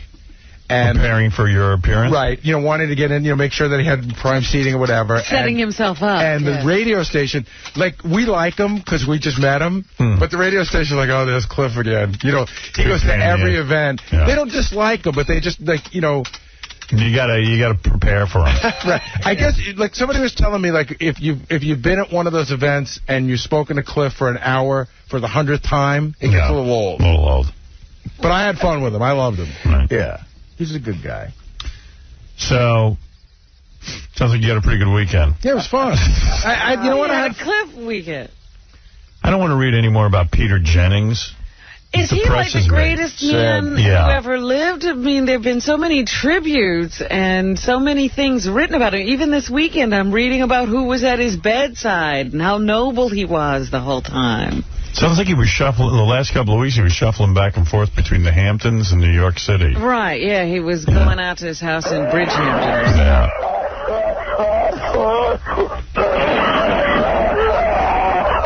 Yeah, there was a lot of Peter Jennings stuff. Then there was a whole special, a 2-hour Peter Jennings special, and I was going to watch it. Say goodbye. Sad, but it was too depressing. And I was listening, Larry King had Barbara Walters, Tom Brokaw, and Dan Rather all sitting around talking about Peter. cocky. I went to a party this weekend where Barbara Walters and Jack Nicholson were at, and I didn't even see him. You're kidding. No, I was outside. It was really dark. I didn't see anybody. I saw Richie Notar. Oh, like an outside party? Yeah, my friend had a party outside. And you couldn't see anybody? How many people, you think? He probably had 200 people, but maybe it was 50. Who knows? That was so dark. Nicholson was there? Supposedly. That's what Richie said. I said, I didn't see the guy. Where was he hanging? He was just sitting there waiting for chicks, I guess. What else does Nicholson do? That's what he does. He waits for broads. That's right. Broads. Hey, broads. I want you. I didn't see the Pam Anderson roast. It sounded good. I read a whole bunch of... I taped it. I haven't seen it yet. I read a whole bunch of things about it. Some funny stuff. I read the Elon Gold stuff was funny, but they cut it out of the TV show. But that's Elon saying it. If they cut it out, could it have been that good? I mean, I heard Jimmy took a bunch of lumps. Really? Yeah. I watched the Jimmy first... Kimmel was the host. Yeah, I watched the first 20 minutes. Nick DiPaolo was hilarious. He's good. Jimmy, was good as the host, but he did take his lumps about his show. Everybody got on the show. What did they say? I think that Lisa Lampanelli chick said that Jimmy's show is so bad that Tom Cruise is taking Paxil. Yeah, it was a bunch of stuff like that. That's funny. Does Jimmy get it, or? Oh, no, he's laughing. Yes. And then somebody said, I think Jeffrey Ross got up and said, because Courtney Love was sitting right next to Pam, which everyone says is not a good idea when you look like Courtney Love. Yeah, she got real fat. Yeah, she got rehab fat. And they were saying stuff like, Jeffrey Ross got up and said, goddamn, Kurt Cobain looks better than you. Well, it's not a good idea for Courtney Love. You're saying it's because she's fat. She's never been, able to stand next to Pam Anderson. Well, she can't sit on a stage. They had pictures of her in all the tabloids. I saw that. She can't sit on a stage without trying to suck up all the attention. So she was spreading her legs and flashing her boobs and The worst thing you could do to Courtney Love would be ignore her. That's the most horrible thing you could do to her. And she couldn't handle it. She wasn't being the center of attention. Yeah, I'm sure when she walks down the street, she doesn't understand why the cars keep going. Well, you know what? She pulled a funny move when she was here. Not the last time, but the time before. There was a whole thing about, Courtney has to leave out a different way because her fans... Sometimes it was people just don't... boring. Something happens. I don't know what it is. It was terrible, actually. It's unpleasant, There was no good stories. There were Nobody no events. had any great problems, they are harboring. The sex was good, right? Yeah. It was, I mean, for you. For me, it was. Yeah. The sex was good. You haven't checked with her? I think I could safely assume it wasn't that great for her. But the public thing was... Can I taste your juice? The public thing was... that she broke up with you, supposedly. Yes. Yeah. Both times? No, actually, I broke up the first time. She broke up the second time. See, that's something I didn't know. Yeah. No. Who's going to break up the third time? I don't think they're getting back together. Is it over? Howard said he could get you. Howard said he could get you two back together if you just gave him a little time. Now you think you can't. Well, he can't even listen to Jimmy talk about the problem. He couldn't stay in the room. No, I listened. I didn't understand it. You know what? You should interrogate her. That should be what you do, because maybe you'll get more. But alone, in a situation like that. I'm not the kind of person that looks for reasons afterwards. It's if you don't like me, I don't like you, and that's Well, then why did you break up with her? Oh, I don't even know. I just felt just depressed, and just felt like that was something that I felt like that was the reason why I was depressed, and then I became even more depressed after you broke up. After we broke up, yes. You heard the music. I know. What's the music? Fred, you kill it with the music. He does. I was almost on the hook. Yeah, I almost started crying. Wait, I missed it. What did you say? I asked, so he broke up with Sarah the first time. Yeah, so you're getting more out of him than I did. You needed me there. I told you that. I know, I did. Well, now that Howard's listening because it's on the air. No, I listened. I really did listen. And he said, I could tell you everything he said because he didn't say anything. I'm going to tell you what he just said. Yeah. So he was suffering a depression. Right. He decided it was the relationship that was depressing him. He didn't tell me that. He broke up, and then he got more depressed. Do you so understand? that's why he, more or less. Yeah. More or less. Do you understand how bad that sounds?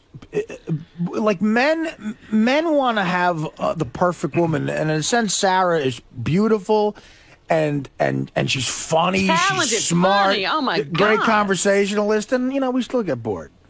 This is what happens. It's not even bored, really. But you're right, though. Yeah, it is. It's troubling because you think, oh, if I can't stay in a relationship with this person for a long time, Right, that's then there I isn't can't anyone. do it. Yeah. Right. And that's what starts to depress you. Yeah. You know? Yeah. Exactly. And it's starting again right now. Is it that you think the two of you are just not in love with each other anymore? Like the love left? Well, they were in love at your wedding. You guys were all over each other at the wedding. Holy Christ, I had to make out with my shitty food. I mean, you really were. And But, it was so I guess at some point the two of you just realized, like, yeah, we like each other, but we're not in love with each other. I guess so, yeah. Yeah. She decided that. Oh, she decided. That was funny at the wedding. You're in love with her. No, I'm not. I told you. were. But when it's over for me, it's over. You close the door. I close the door. Right. So But I you put my open the penis door through the keyhole. Yeah, but you open the door. If he opens the door, he'll be in love again. You close the door, but you open the door again. Let's put it this way. When the door's closed on me, the door is closed. Right. Yeah, but Jim, I close the door. Jim, for every door that closes, one opens. You're right. You're right. And the one you better open is the heroin door. Are you on a tear now? Oh, yeah, I'm on a real tear. He's fucking all of Hollywood. He's having sex with Cousin Sal. Let me tell you what I did last night. He's having homosexual incest. I went to dinner with my friends Alex and Martha Wallow, who listen to the show, and had a huge steak, and then almost was pretending to make conversation outside the restaurant where I was almost certain I was going to shit my pants. And then I got in the cab and desperately tried not to shit my pants, and then thought it might be funnier for the show tomorrow if I did shit my pants. Who cares about shitting in a cab? You've never done that? You mean you had a big steak? Yes. And immediately it became an angry ball of shit. Jim, you're not a New Yorker. Sometimes you shit in a cab just to make it smell better. And then you wanted to take a shit.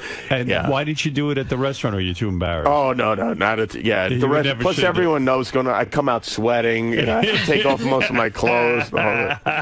So then I get upstairs, and I know this is going to happen because there's a nightmare happening. Is that my cousin Sal has the key to the room in his pocket, and there's no way he's just flipping the door open and letting me run right through. Did you tell Sal you had a shit? Oh, I told him I had to shit, and I realized that was a terrible mistake. Wait a minute. You don't have your own room? You and Sal are in the same room? Yes. What the fuck are you talking about? This is getting worse. Sal's on the show. They didn't get him. Well, they didn't, They didn't fly him here. They tell you can bring somebody out with you, Jim, that is fucked. What are you doing? Well, the truth is I brought two people. I brought Jill Lederman, our producer, so she had a room, and then Sal and I stayed. We don't mind. We like staying in the same room. Holy mackerel. You really aren't in show business. I guess not. Really? Jim, they used to get everybody at Mad TV their own room. I'm not on Mad TV. Yeah, well, actually, Nightline, they've got 4 people in a room. Martin Bashir has like 17 people living in a room with him. Hey, would you? So did he get the key open in time and you took your shit? He did, but there was some torment time where he held the key up and showed it to me and waved it to me, and I was like, "Open that fucking door! Will you open that fucking door?" Or you're fired. We've been shit all over you. Don't make me shit in Jim Belushi's room again. That's right. Would you have Sarah on as a guest on your show? Not right now. I don't think. Eventually, maybe. Wow. Really? Is that interesting? Yeah, that is interesting. Not good enough. We're just really booked what up. are you talking about not good No, enough? it's not good because enough. she's doing every other show. She's busy. There's no openings at your chef? You know what? We've got a lot of bookings right now. And no, I don't know. I just think it might be awkward. But it'd be fun. Might be more unpleasant than it would be worse. Sarah, there's a very funny stripper I met who's doing a set. Why would it be unpleasant?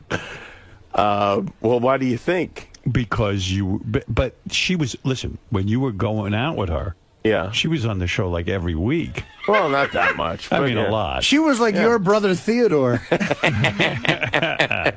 And now all of a sudden there's no presence of her like she was doing the. Well, it's not like people Damon. like, where is she? I mean, she was on maybe twice a year. I mean, it wasn't like. Is that true? Yeah. Oh, I didn't know that. I thought it was more. But she was on in the time that you two got back together. Yes, she was. Listen, I've been on 5 times, and twice when I was on, Sarah was on.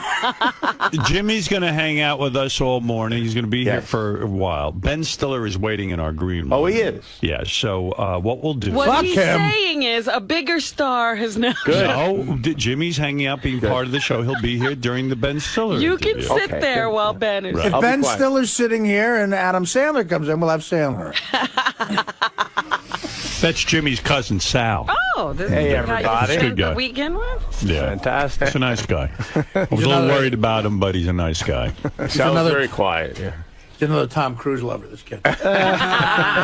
Hey, Jimmy. Yeah. What's going on? Now, do you have to leave? I think I have to leave soon because I have to do Regis and Kelly. You're doing Regis and Kelly. Without Regis. Mine, sans Regis. Yeah. And Sal, you're going over there, too? I'm going to head over there, yeah. No.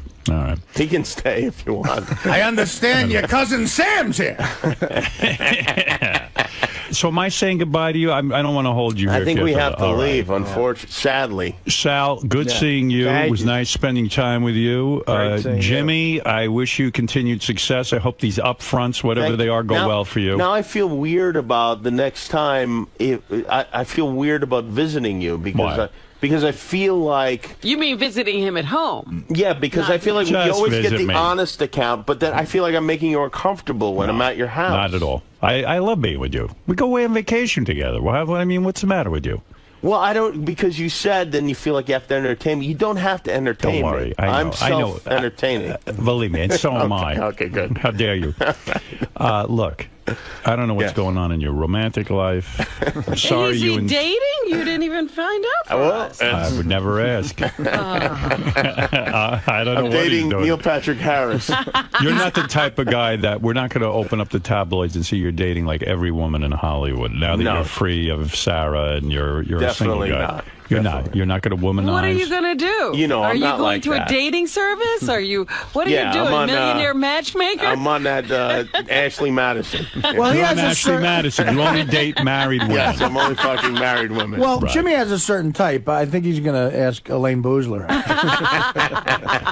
And so the dating will begin. The dating will commence as soon as you get over Sarah. Theoretically, yes. I guess so. Yes. Excellent. We can't wait for that.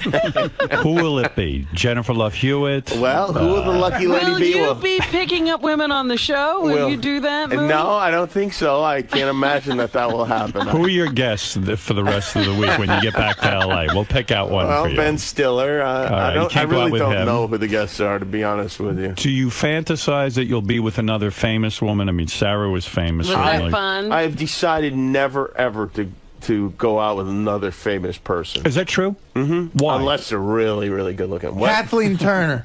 Why? Yeah. Maybe another Because- hot Jewish comedian like a Whoopi There's Goldberg. nothing I hate more than being the subject of. I don't like being the subject of speculation. I don't like people being interested in my life like that. But aren't So you got into the people- right business. But aren't Yeah, people I know. going to always be interested in your life? Not nearly.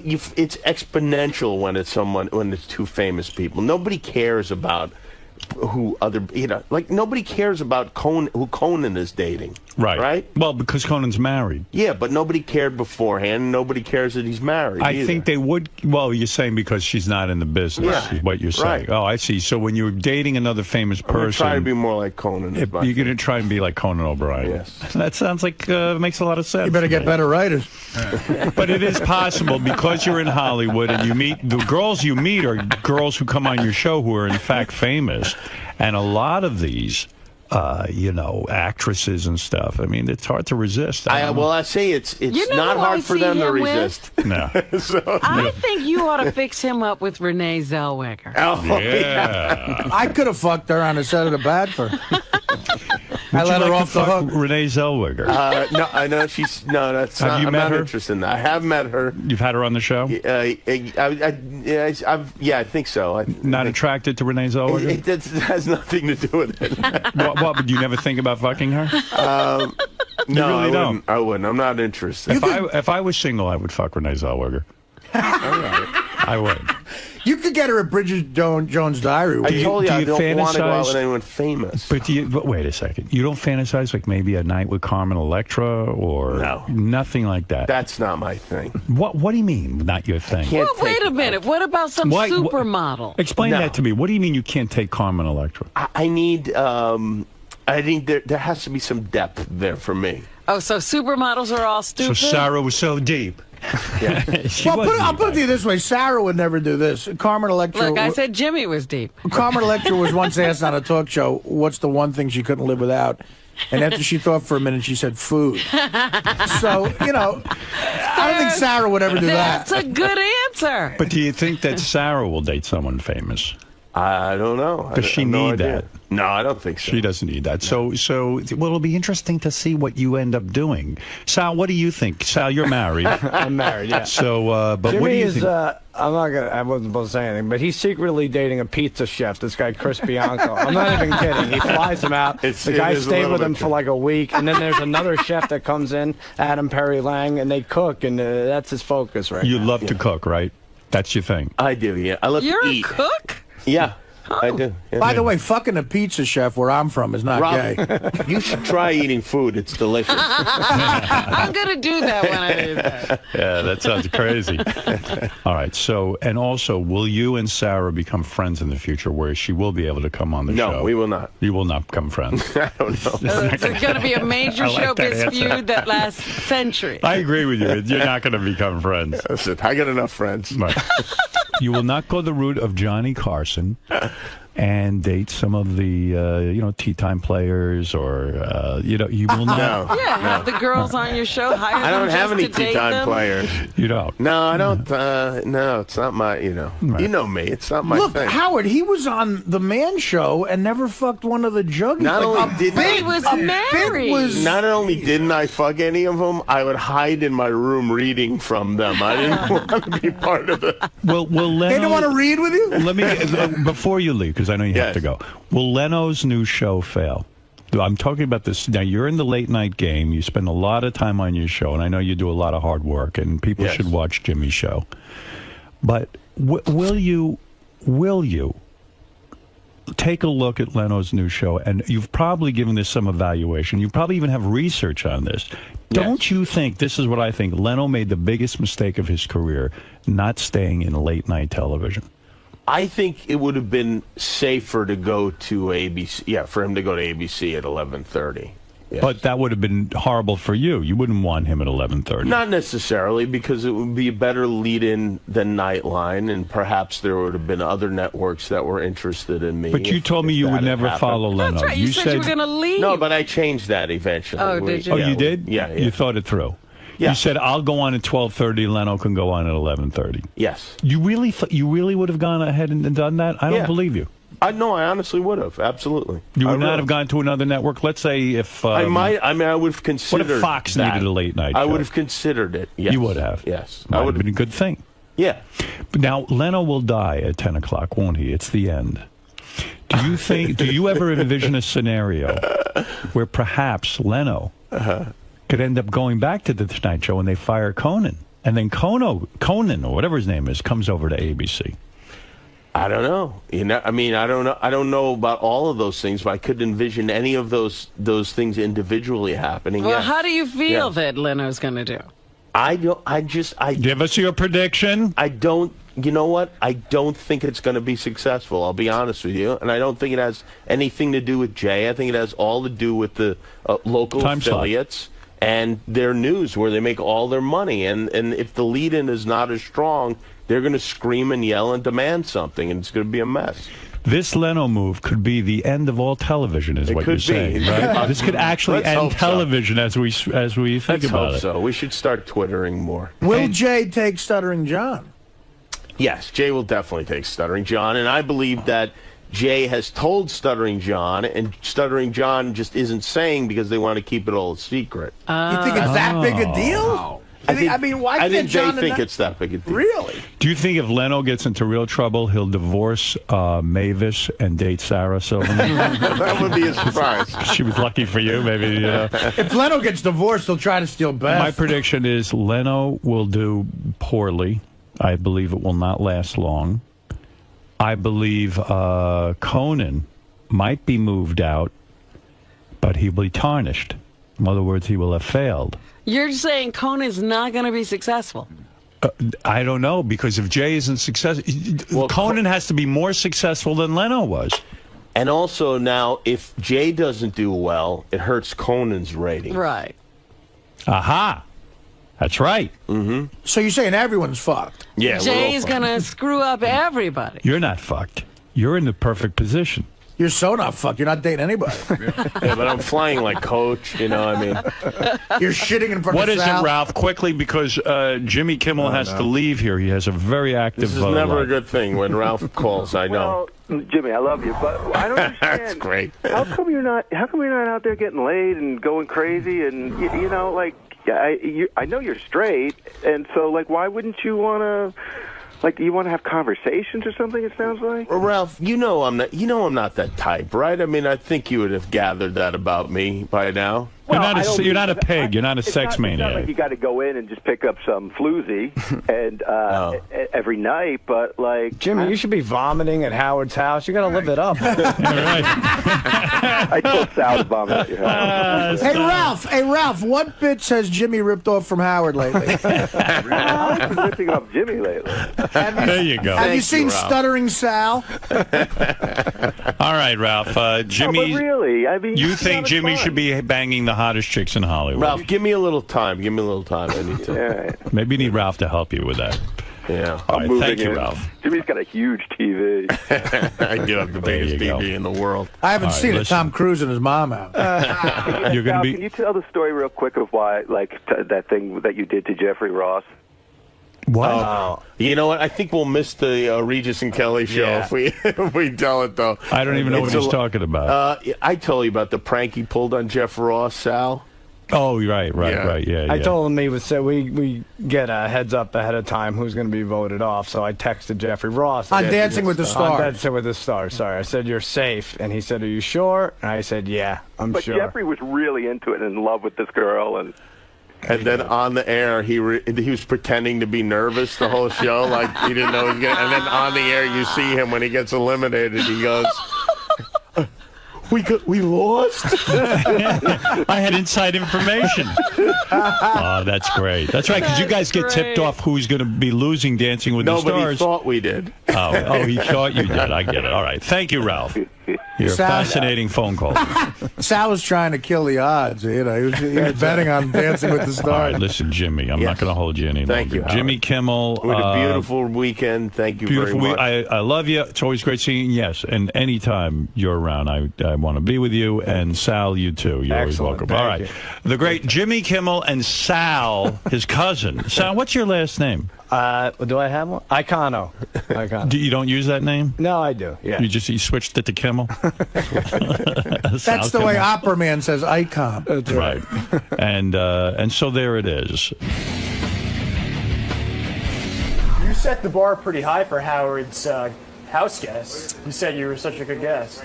You know, I'm very. I was raised well. I clean up after myself. I keep quiet, and people seem to appreciate that. I think the great thing is Ralph really set the bar so low that by puking everywhere. Yeah, and I appreciate that he did that. I really do.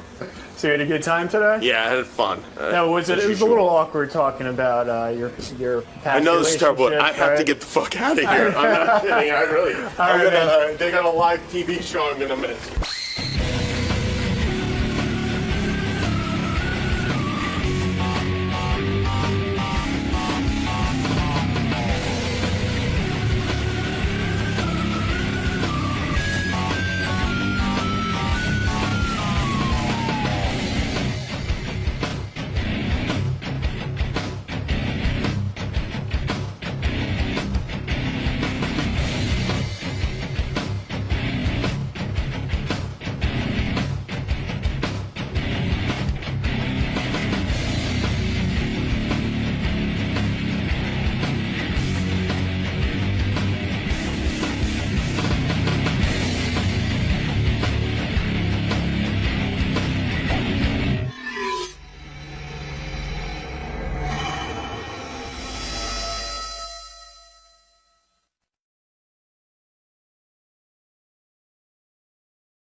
I really am.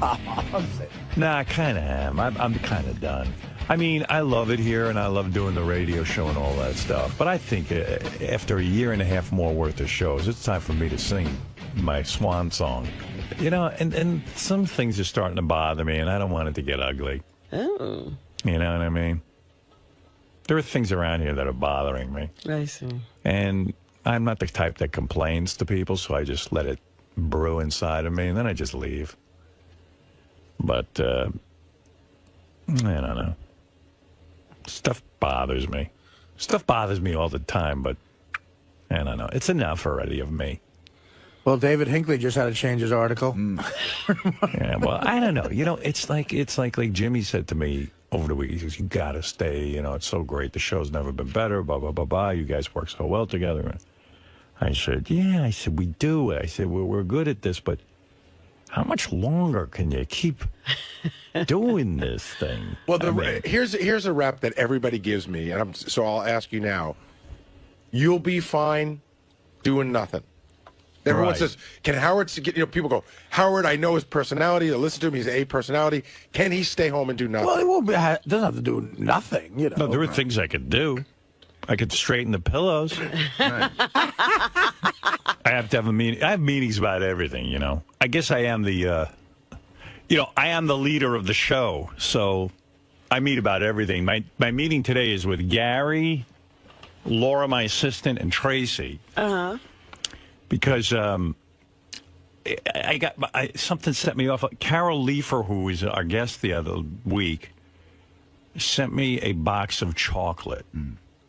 So, I get a list of things that were sent in. So now probably that's a week old or something, or, I don't know how many days old. It came in last Wednesday. Last Wednesday. So I got word today. So, I got to put a system in place where somebody back there goes, "Oh, Carol Leifer was a guest. She sent Howard a personal note and a gift." It should go right over to Howard. Right. In other words, we're not going to go through the usual system of putting... If someone's got to be... A week later, it'll show up at Howard's desk. Somebody's got to be a little bit on top of that so that I can get and then I want to figure out how I can get a note to Carol Leifer real quick, a personal note. Like maybe I dictate it to either Tracy or Laura, and they... I don't know if any of them... Laura takes dictation. I can just go, "Hey, Carol, thanks so much. You were great." And then right away, it gets acknowledged that we got her box of chocolates. Because that's really nice of her to do. Doesn't fall into the black hole of, wow, I wonder if my gift got there. Yeah. So then I called Laura last night. I said, "How do we get this done?" I said, "Let's have a conference call. Because if I don't conduct it, it'll never get done because no one takes it seriously." Well, we would take that. See, we would take that seriously without but Gary, how many years we've been doing this? 20-something years. But we have nobody can figure out that, like, when Carol Leifer sends something, that I should know about it pretty quickly. I mean, Who wants a box of chocolates sitting around for a week anyway? It wasn't a week. Howard, it hasn't been a week. You knew yesterday. It got here late Wednesday afternoon, and you knew yesterday. That is some time, but it's not a week. I don't know. And then, like, it's sitting in your office. And, like, who opens the mail? You?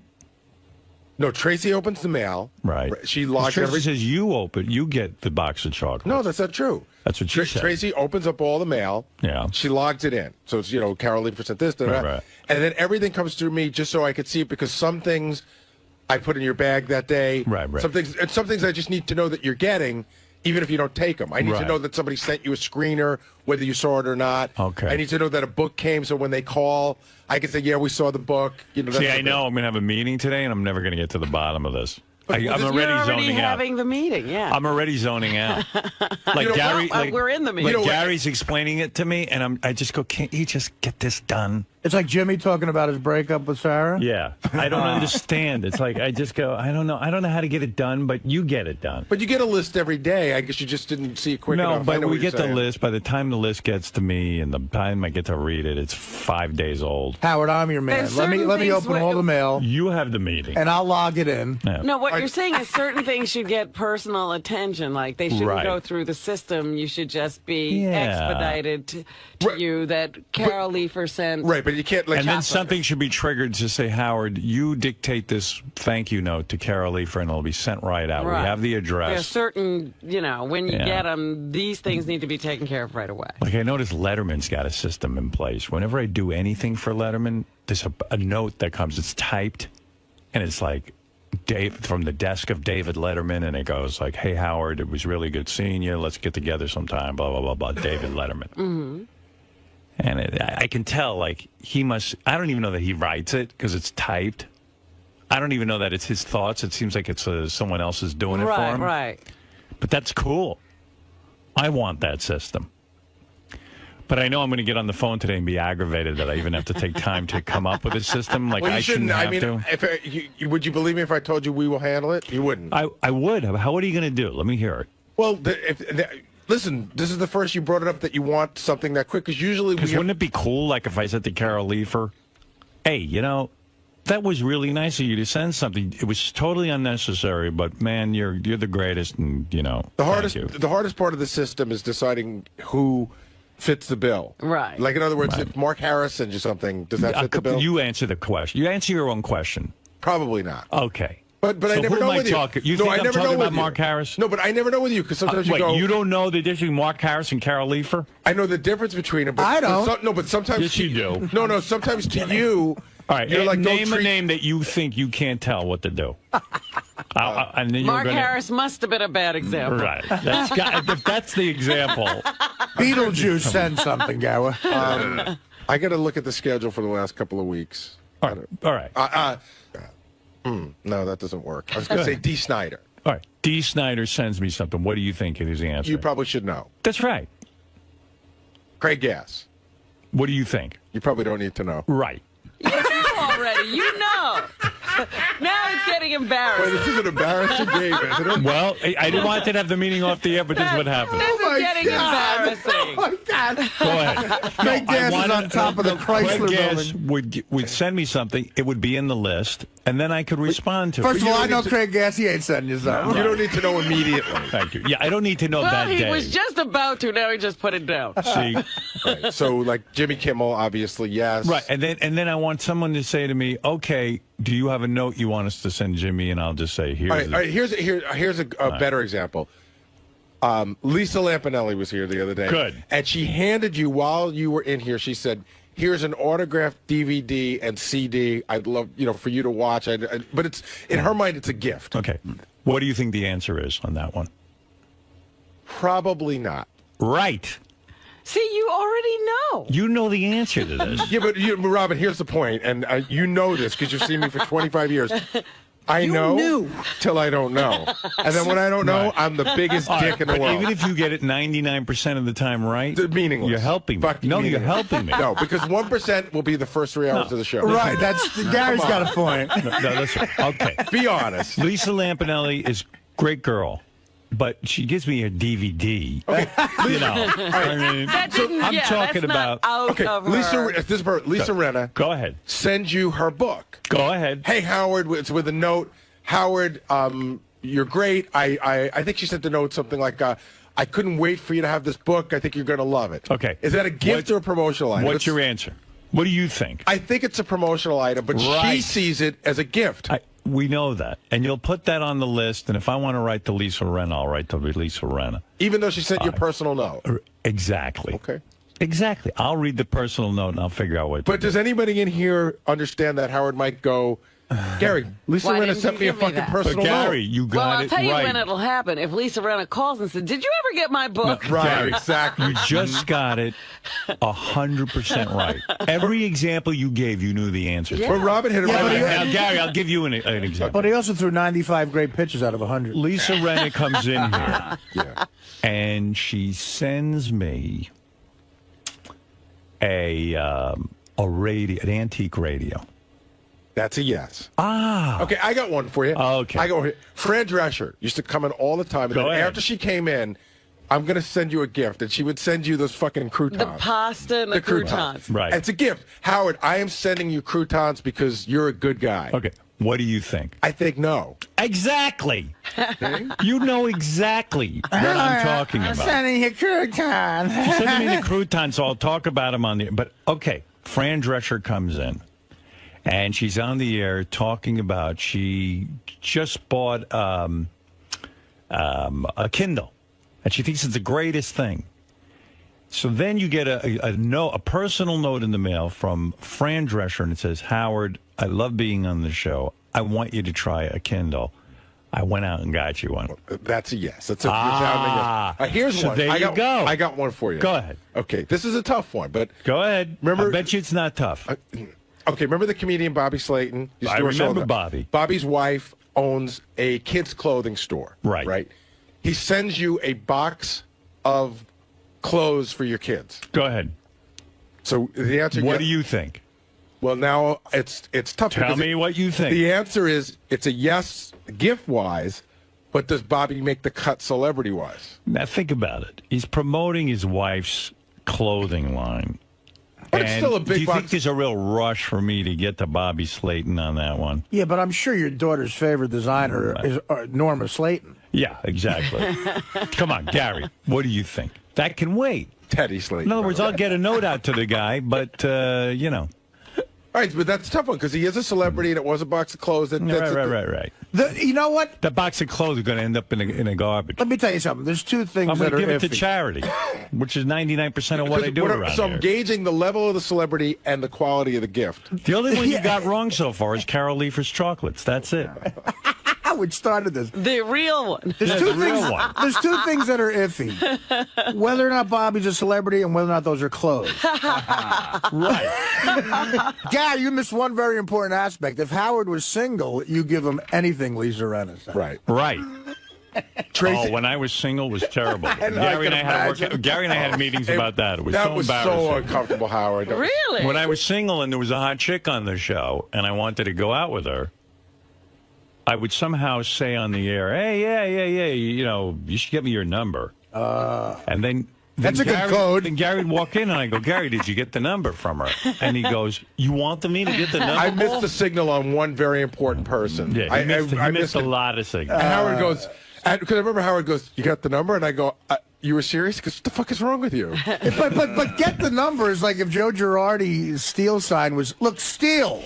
I felt bad, too. Artie, you go in the green room and get a fucking number from somebody. No, look, listen, Teddy tried it for me a couple of times. It's embarrassing. But Howard, can I ask you a question? And the problem is, nobody's going to say no to giving you the number. Well, first of all, they're giving me the number, so that's already creepy. Yeah. But they're giving you the nobody's number. going to say no. You don't know whether they really, you don't know whether you're forcing these people to give you a number or not. I was too busy or lazy to date, so it was a perfect dating opportunity. Absolutely. If I could took full advantage. If I could do everything on the air, I was fine. It was like, wow, this is cool. I'm on the air. Met a nice, attractive girl. She said something about her phone number on the air after I badgered her. I have a phone number. Yeah, okay.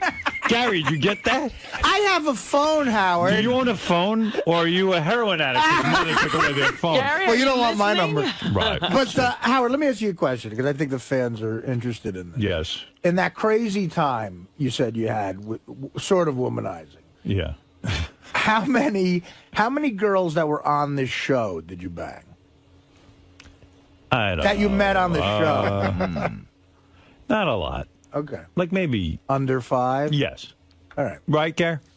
I got 3 in my head right now. I'm telling you right now. And I got one in my head that you don't even know that I know. Let's double that number then. All right. It's like a drink. It's like a chick telling you her weight. I don't think there was a lot, honestly. Gary, I'm talking about that he met for the first time on the show. Well, there's one that jumps to mind for sure. There were a couple I'm thinking of I was working, but I never even got around to... yeah? Either they just didn't like me that way. That happens sometimes. Yeah, maybe you might be right. But there are 3 that I'm thinking of. Yeah. I don't know. And I'm not thinking that hard. I wonder what 3 you're thinking of. Because you should Well, write you them know down. 2 for sure. Write them down and hand them to me. I'll give them to Howard. Yeah. Yeah, don't even write it You know down. what? You know what? It's still That's water comfortable under the for me. bridge. Exactly. Yeah. You're married. You're getting Why married. go back there? Great I'm wife. happy. I do have a great wife. It was great last We night. love her. We watched it. You do? We do do. people generally He's like her, acting or like are they he's in the afraid? marriage, No, too. you know what? Do you think there's anyone afraid to say they don't love her? No. Here's the Besides deal. Sal? But he's acting like he's in the marriage, too. We love her. But in Well, a way, he is in the marriage. Hold on, in a way, I am, and I'm going to tell you why, Robin. Really? I'll tell you why I'm in the marriage in a strange way. He is. I have a friend who worked for a big celebrity for a long period of time, and then that celebrity got divorced, and his life was miserable. Okay. Because that celebrity was miserable. Okay. And his life was miserable. So I if see. Howard were not happy, we would all be miserable. fucking unhappy. So the fact that he's happy, I'm in a great marriage. So, Gary, Howard's pretty upset that it took so long for him to get the package, I guess, from 𝗪𝗏. And he wants to implement like a new system. Have you figured out what you're going to do exactly? Yeah, Tracy and I spoke about it. The truth is there is a system in place. He, an email is sent to Laura every day telling her what came in the mail that day. So I guess it's my job to point it out more than Laura's job to point it out. But, I mean, he gets a list every day. He just doesn't look at it every day. So I guess they just want us to expedite it and say, hey, you should notice that 𝗪𝗏, but not Craig Gass, Jimmy Kimmel, but not Mark Harris, sent you an important package. So you're saying that if he would have looked at it earlier, he would have seen it? It was definitely Right, on the if he would list. have looked at it, he would have seen it, but he's saying, I don't get to look at it every day. He's saying, I'm telling you, I don't look at it every day, so give me a bigger heads up. It's more of a discussion. I don't think he was, he's not necessarily angry. It's just, sort of putting it all together. But it's done.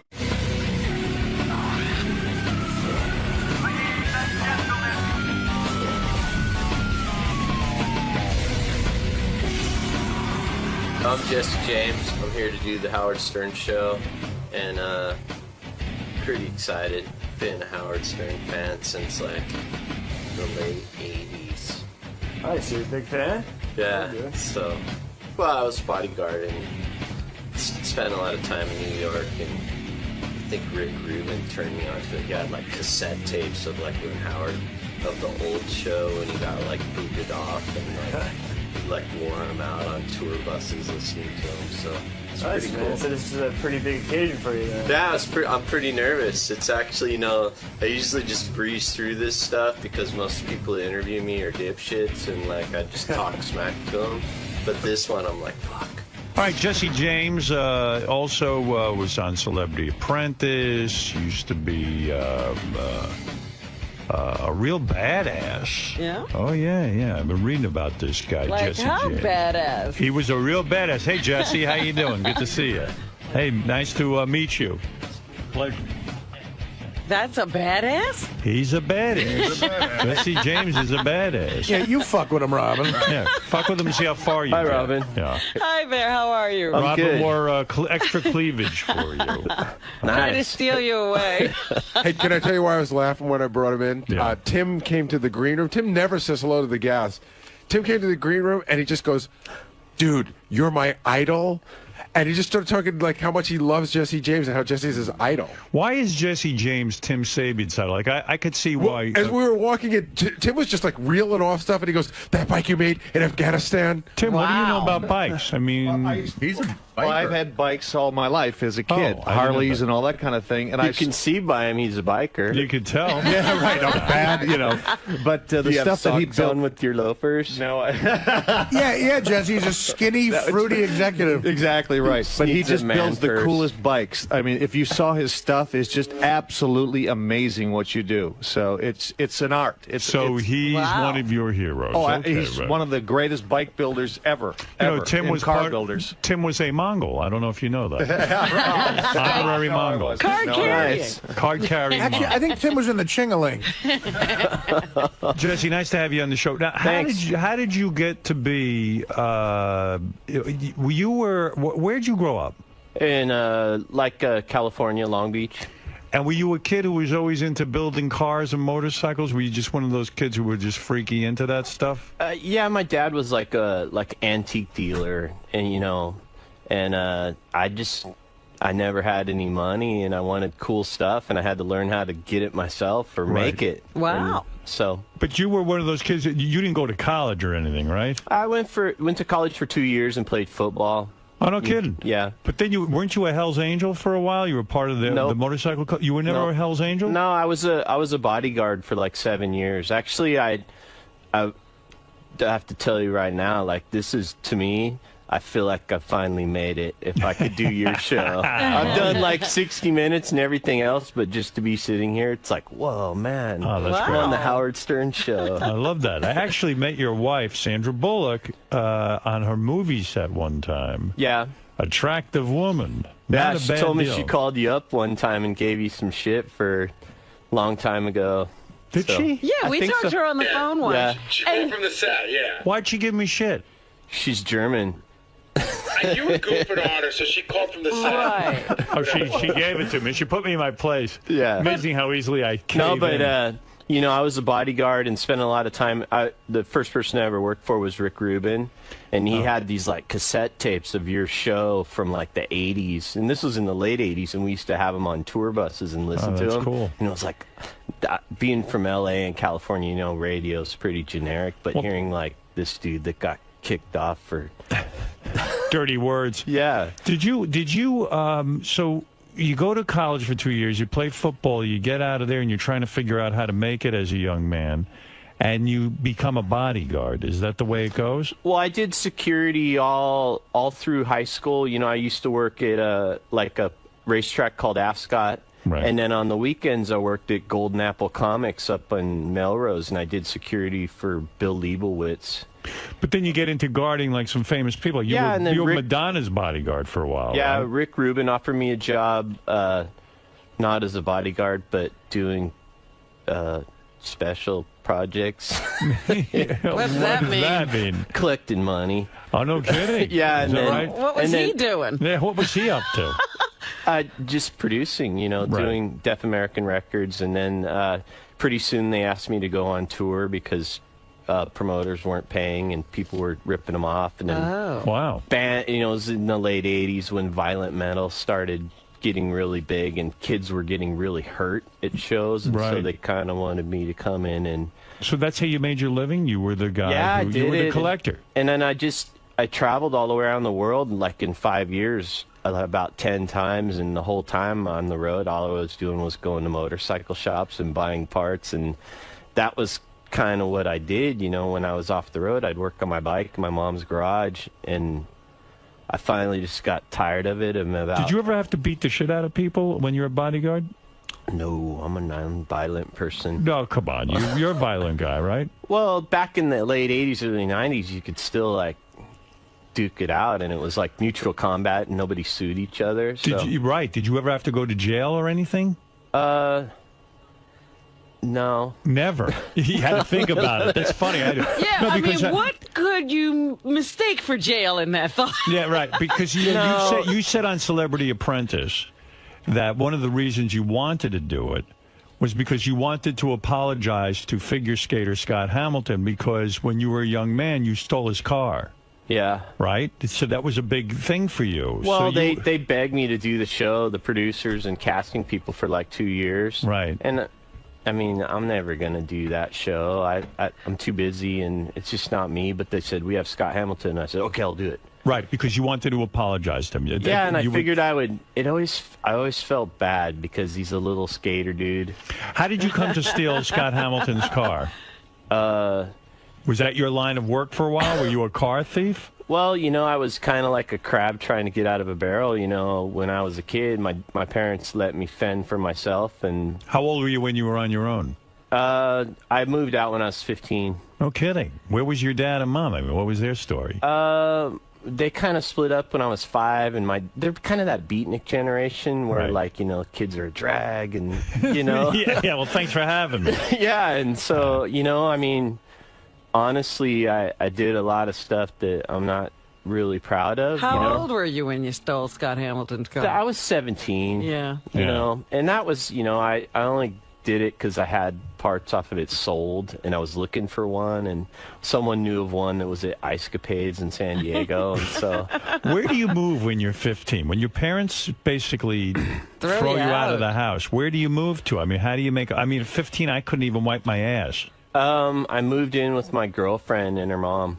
Oh, they let you in. Yeah. Wow, that's kind of cool. And her mom was like, you know, pretty amazing lady that, like... That's amazing. She, like, you know, was the first time that I ever had, like, someone tell me, you know, look, hey, you need to get your shit together. And you're going to live in my house. You're not going to screw around. And you were allowed to live in your girlfriend's house? Were you allowed to sleep in the same room with her and bang her? No, they had a guest house. They let me in. And she also had a boyfriend. The mom had a boyfriend that lived there, so... How cool is that? That some woman would take you in just because you're with... Probably, you know, I mean, that's unbelievable to But me. how do you get into the house? Because you know he's banging the girlfriend in the house. Yeah, I know. I mean, the mom's got it. You were banging your girlfriend. It was high school. I was 15, you know. You were banging your girlfriend at that time, right? So she'd sneak into the guest house. No, that would never go. Nothing like that. You were listen. You didn't want to jeopardize the one place you could live. Yeah, and it was, you know, one of those situations. If you look at it on the outside, it's like, wow, yeah, you're so lucky. But her mom was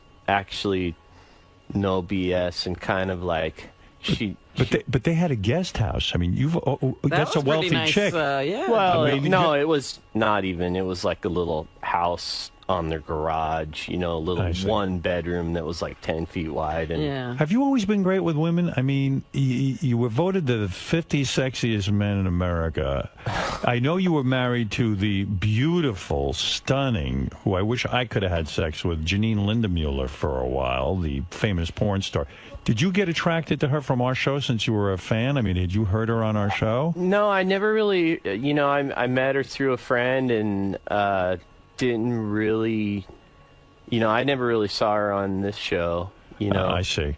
Because to me, she's one of the sexiest broads on the planet. I mean, I know you're divorced now and you're married to Sandra Bullock. But beautiful, right? But fucking beautiful girl, and must have been a monster in bed. And I know she's into chicks, so she was probably bringing you chicks, right? Sometimes things aren't what they seem. Really? Yeah. Are you going to, like, ruin the fantasy? No, I won't dare ruin you. the fantasy. Is that right? It wasn't... in other words, the fantasy I have of Janine is not only... Well, she's beautiful, no question. But the fantasy I always had was, okay, she's into girls. I know she brings girls home. And I figured you were having the time of your life. Like, I would have sat there and said, oh, my God, if I could be him, if I could just, you know, be married to Janine, it'd be unbelievable the fun I'd be having. Yeah, but then, like, real life and reality kicks in. And, you know, I think it's not as sexual, you're saying, as you think it would be? I look at the situation now. I think I got in that relationship. You know, I was married for 10 years. Right. And got out of that, and that was the first, like, serious relationship I got into after being married for 10 years. And I think I more got into that relationship for everybody else. Because so guys like you would think I was cool. So exactly, that's true. That can happen. You're like, hey, I'm check just, this out. You almost everybody expects me to be having this life, and you know, even though you think something is wrong with the relationship, you go, it can't be anything wrong because everyone's jealous of me. Everything's really, really great and awesome and amazing while things are good. Right. But when it starts to spiral out of control, so much so that like I feel like I'm losing it and going crazy, then you know it was. I think my basic synopsis of the situation, was amazing. I fell head over heels for this amazing, beautiful woman. Right. And then all of a sudden it started going bad and ended like nuclear warfare. And at the end of the day, we have this amazing daughter. But what could have gone so bad? You know what? I don't really want to say anything bad about her. She's in jail. I know. Well, did you hear when she called in? She called our show. You know, and hey, if she's right here, by all means, I'll talk right to her face. Right. But, yeah, it was pretty bitter. Like, she didn't say anything bad about you. She was grateful that you're going to watch her, your daughter together, that you had together. So she's pretty thrilled about that because Janine's in jail for tax evasion. Yeah. Did you get caught up in that at all? I mean, that whole tax evasion thing? A little bit. You must have been thrilled with that. Well, yeah, it's good when the IRS gets pointed in your direction for no reason. Yeah, it's great, huh? Yeah, you know what? But the whole situation, it's like, hopefully, I hope when she goes through all this stuff, and she's pretty much hit rock bottom, that she, like, I know there's a really great person and mom in there somewhere. It's just got to come out. Yeah, it's weird, though. Was it weird for you being married to a porn star for a while? Like, I mean, is it that, like, guys think that they can have their way with your wife? And I think it she'd been retired for, like, 5 years. Right. And so it wasn't really, like, on the tip of your tongue. It wasn't like she's a current huge star. It was, like, over in the past, and she was changing. But then, I think it's harder for her to be in that kind of spotlight, Would you recommend that a guy marry a porn star, or do you think that they have too many problems, that it's just too much of a thing to overcome? Just buy the DVD. Just buy the DVD. Yeah, don't even go there. Just buy the DVD. Yeah. Okay. It's better to beat off. Yeah. Was it hard for your current wife, Sandra, to get over the fact that you were married to a porn star? Did that almost destroy your new relationship in the sense that she couldn't take you seriously because you had been married to a porn star? Well, I've been 100% honest with her and upfront about everything. Like, right from the get-go, where... like, some of the things I had to tell her at the beginning of our relationship. Right. Like, hey, I was with the porn star. Hey, we're having a kid. Right. And all this stuff. And, like, several points I expected her just to turn around and run. Yeah, because that's right. Your wife, your porn star wife, was pregnant when you met Sandra, right? And it was like your marriage was ending. So that's a tough situation. Taking up with a guy who was just ending a marriage. We were already apart, like, 7 months before that, and finding out, like, when she was like 6 months pregnant, it's like, guess what? And I'm like, bullshit, like. But that could almost destroy a relationship, yeah, especially with Sandra Bullock. It's been really hard, but it's a testament to what an amazing woman Sandy is, Well, Absolutely. How do you meet Sandra Bullock? Yeah, that's cool, because I tell you something. I met Sandra Bullock for 2 seconds. This is before you, and I was thinking maybe if she comes on to me, that'd be a pretty good hookup. Sure. I mean, wow. She's she's married to me, so it's got to give guys like you hope, because I'm just a knucklehead like you. Yeah, I'm probably a bigger knucklehead than you. You at least can build a motorcycle. What do I do? But how do you meet her? Yeah, I mean, how do you and what happens? How do you get to date Sandra Bullock? Yeah, that's good. Tell the guys in my audience so they can meet like a Sandra Bullock. So went through nuclear warfare. In your marriage. And like swore that, okay, I'm just going to be this 50-year-old single guy. Right. Never. I'm done. 2 marriages, I'm done. I'm not getting married a 3rd time. Yeah, after 2 marriages, you start to say it's not working. And I was like, that's it. And month had passed, or a couple months had passed, and she contacted my office and wanted to bring her godson for a tour of the shop because he was a big fan of Monster Garage and West Coast Choppers and stuff like that. And I kind of, okay, cool, whatever. You know, I kind of automatically figured she's probably a bitch. You know, fancy Hollywood chick, and and she brought him, and I talked to her for like 5 minutes, and it was like, you know, never in a million years would she be any kind of a. I mean, she's amazing and beautiful, but I would never like go for that type of girl. I've always, you know, kind of wilder chicks, blondes with big boobs. Right? Yeah. You know, I'll take that one. Yeah, you know, I've never put any thought to any woman I've been with other than superficial features, you know, and I never ever like thought, you know, hey, that looks like someone good I could spend time with, you know, but this, I like, something triggered in my head, and I was like, wow, you know, that's, you know, she's smart, and she looks you in the eye when she talks to you, and she ain't bad looking. Yeah. You know, and so I kind of contacted her assistant, said, hey, I want to ask her out. Wow, take some balls. Ballsy. Yeah, and you know, I don't know where that came from, but then I asked her out, and she said no. She said no. Why? Because do you think hey, you know, you're some like motorcycle dude, and you're also getting out of a marriage with a porn star and all that other stuff? Well, I don't think she knew that much about me, and you know, just. Why do you think she said no? Probably because she's smart. But did she? So when I get a no, that's no. I'm like, you don't go back again. How does it wind up being a date? How did you kept going back? Hey, you know, squeaky wheel gets the grease. Yeah. Huh? So I you know, we kind of emailed back and forth for a couple months, and it was. Well, wait a second. She says no. Mm-hmm.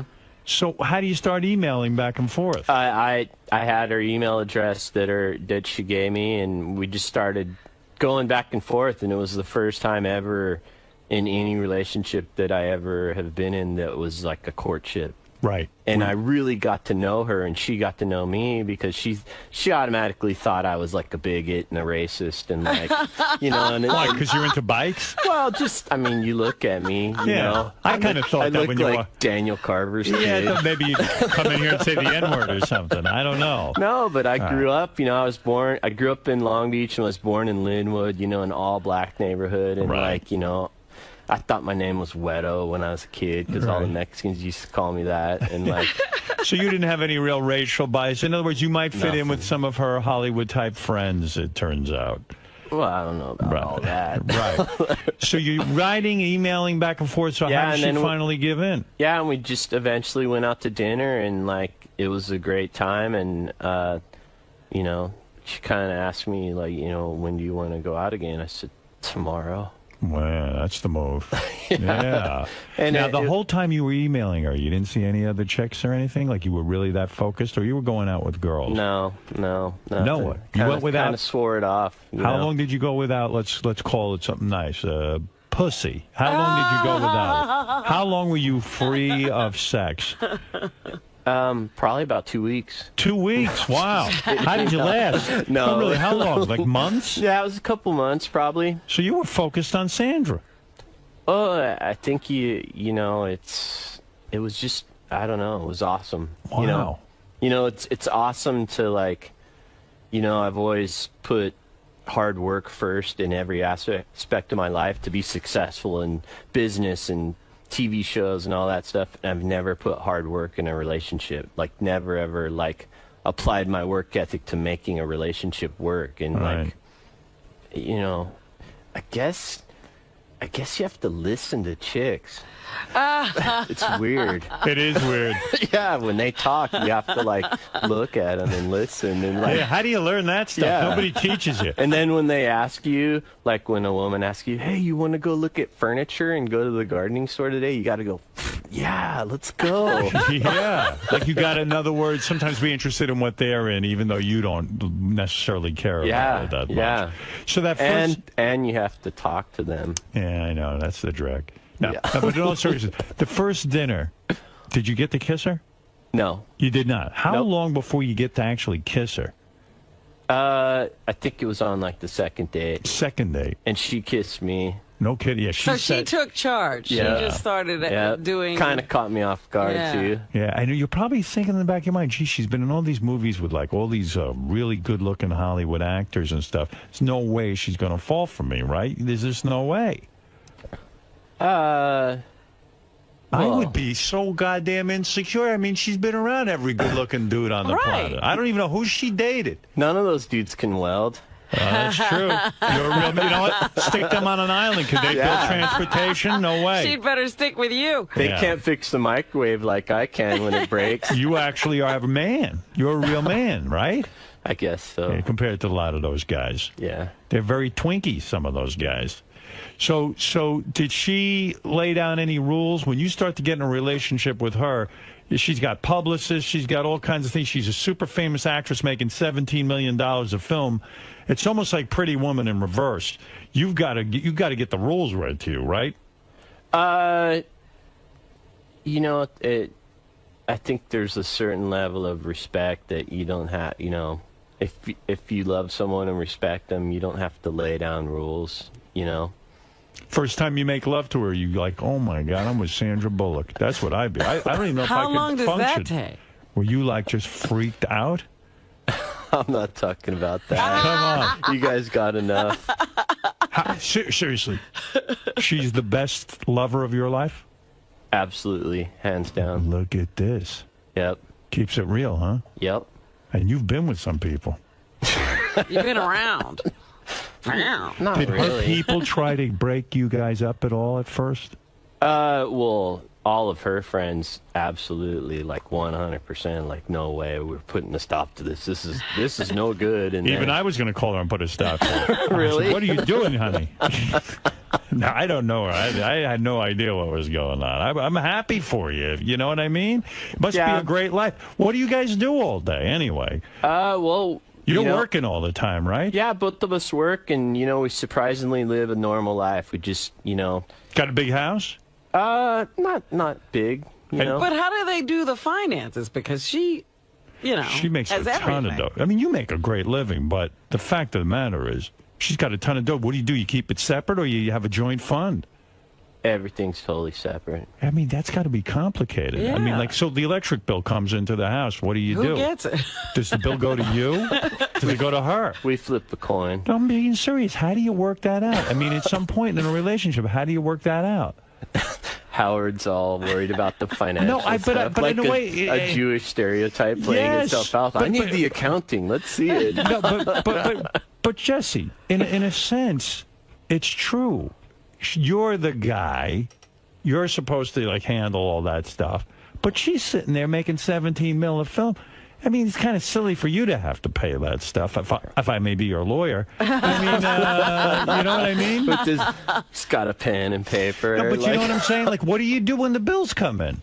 Well, you know, I pay my bills, she pays hers. And then what about the joint bills? What about the electric? You're both using the lighting.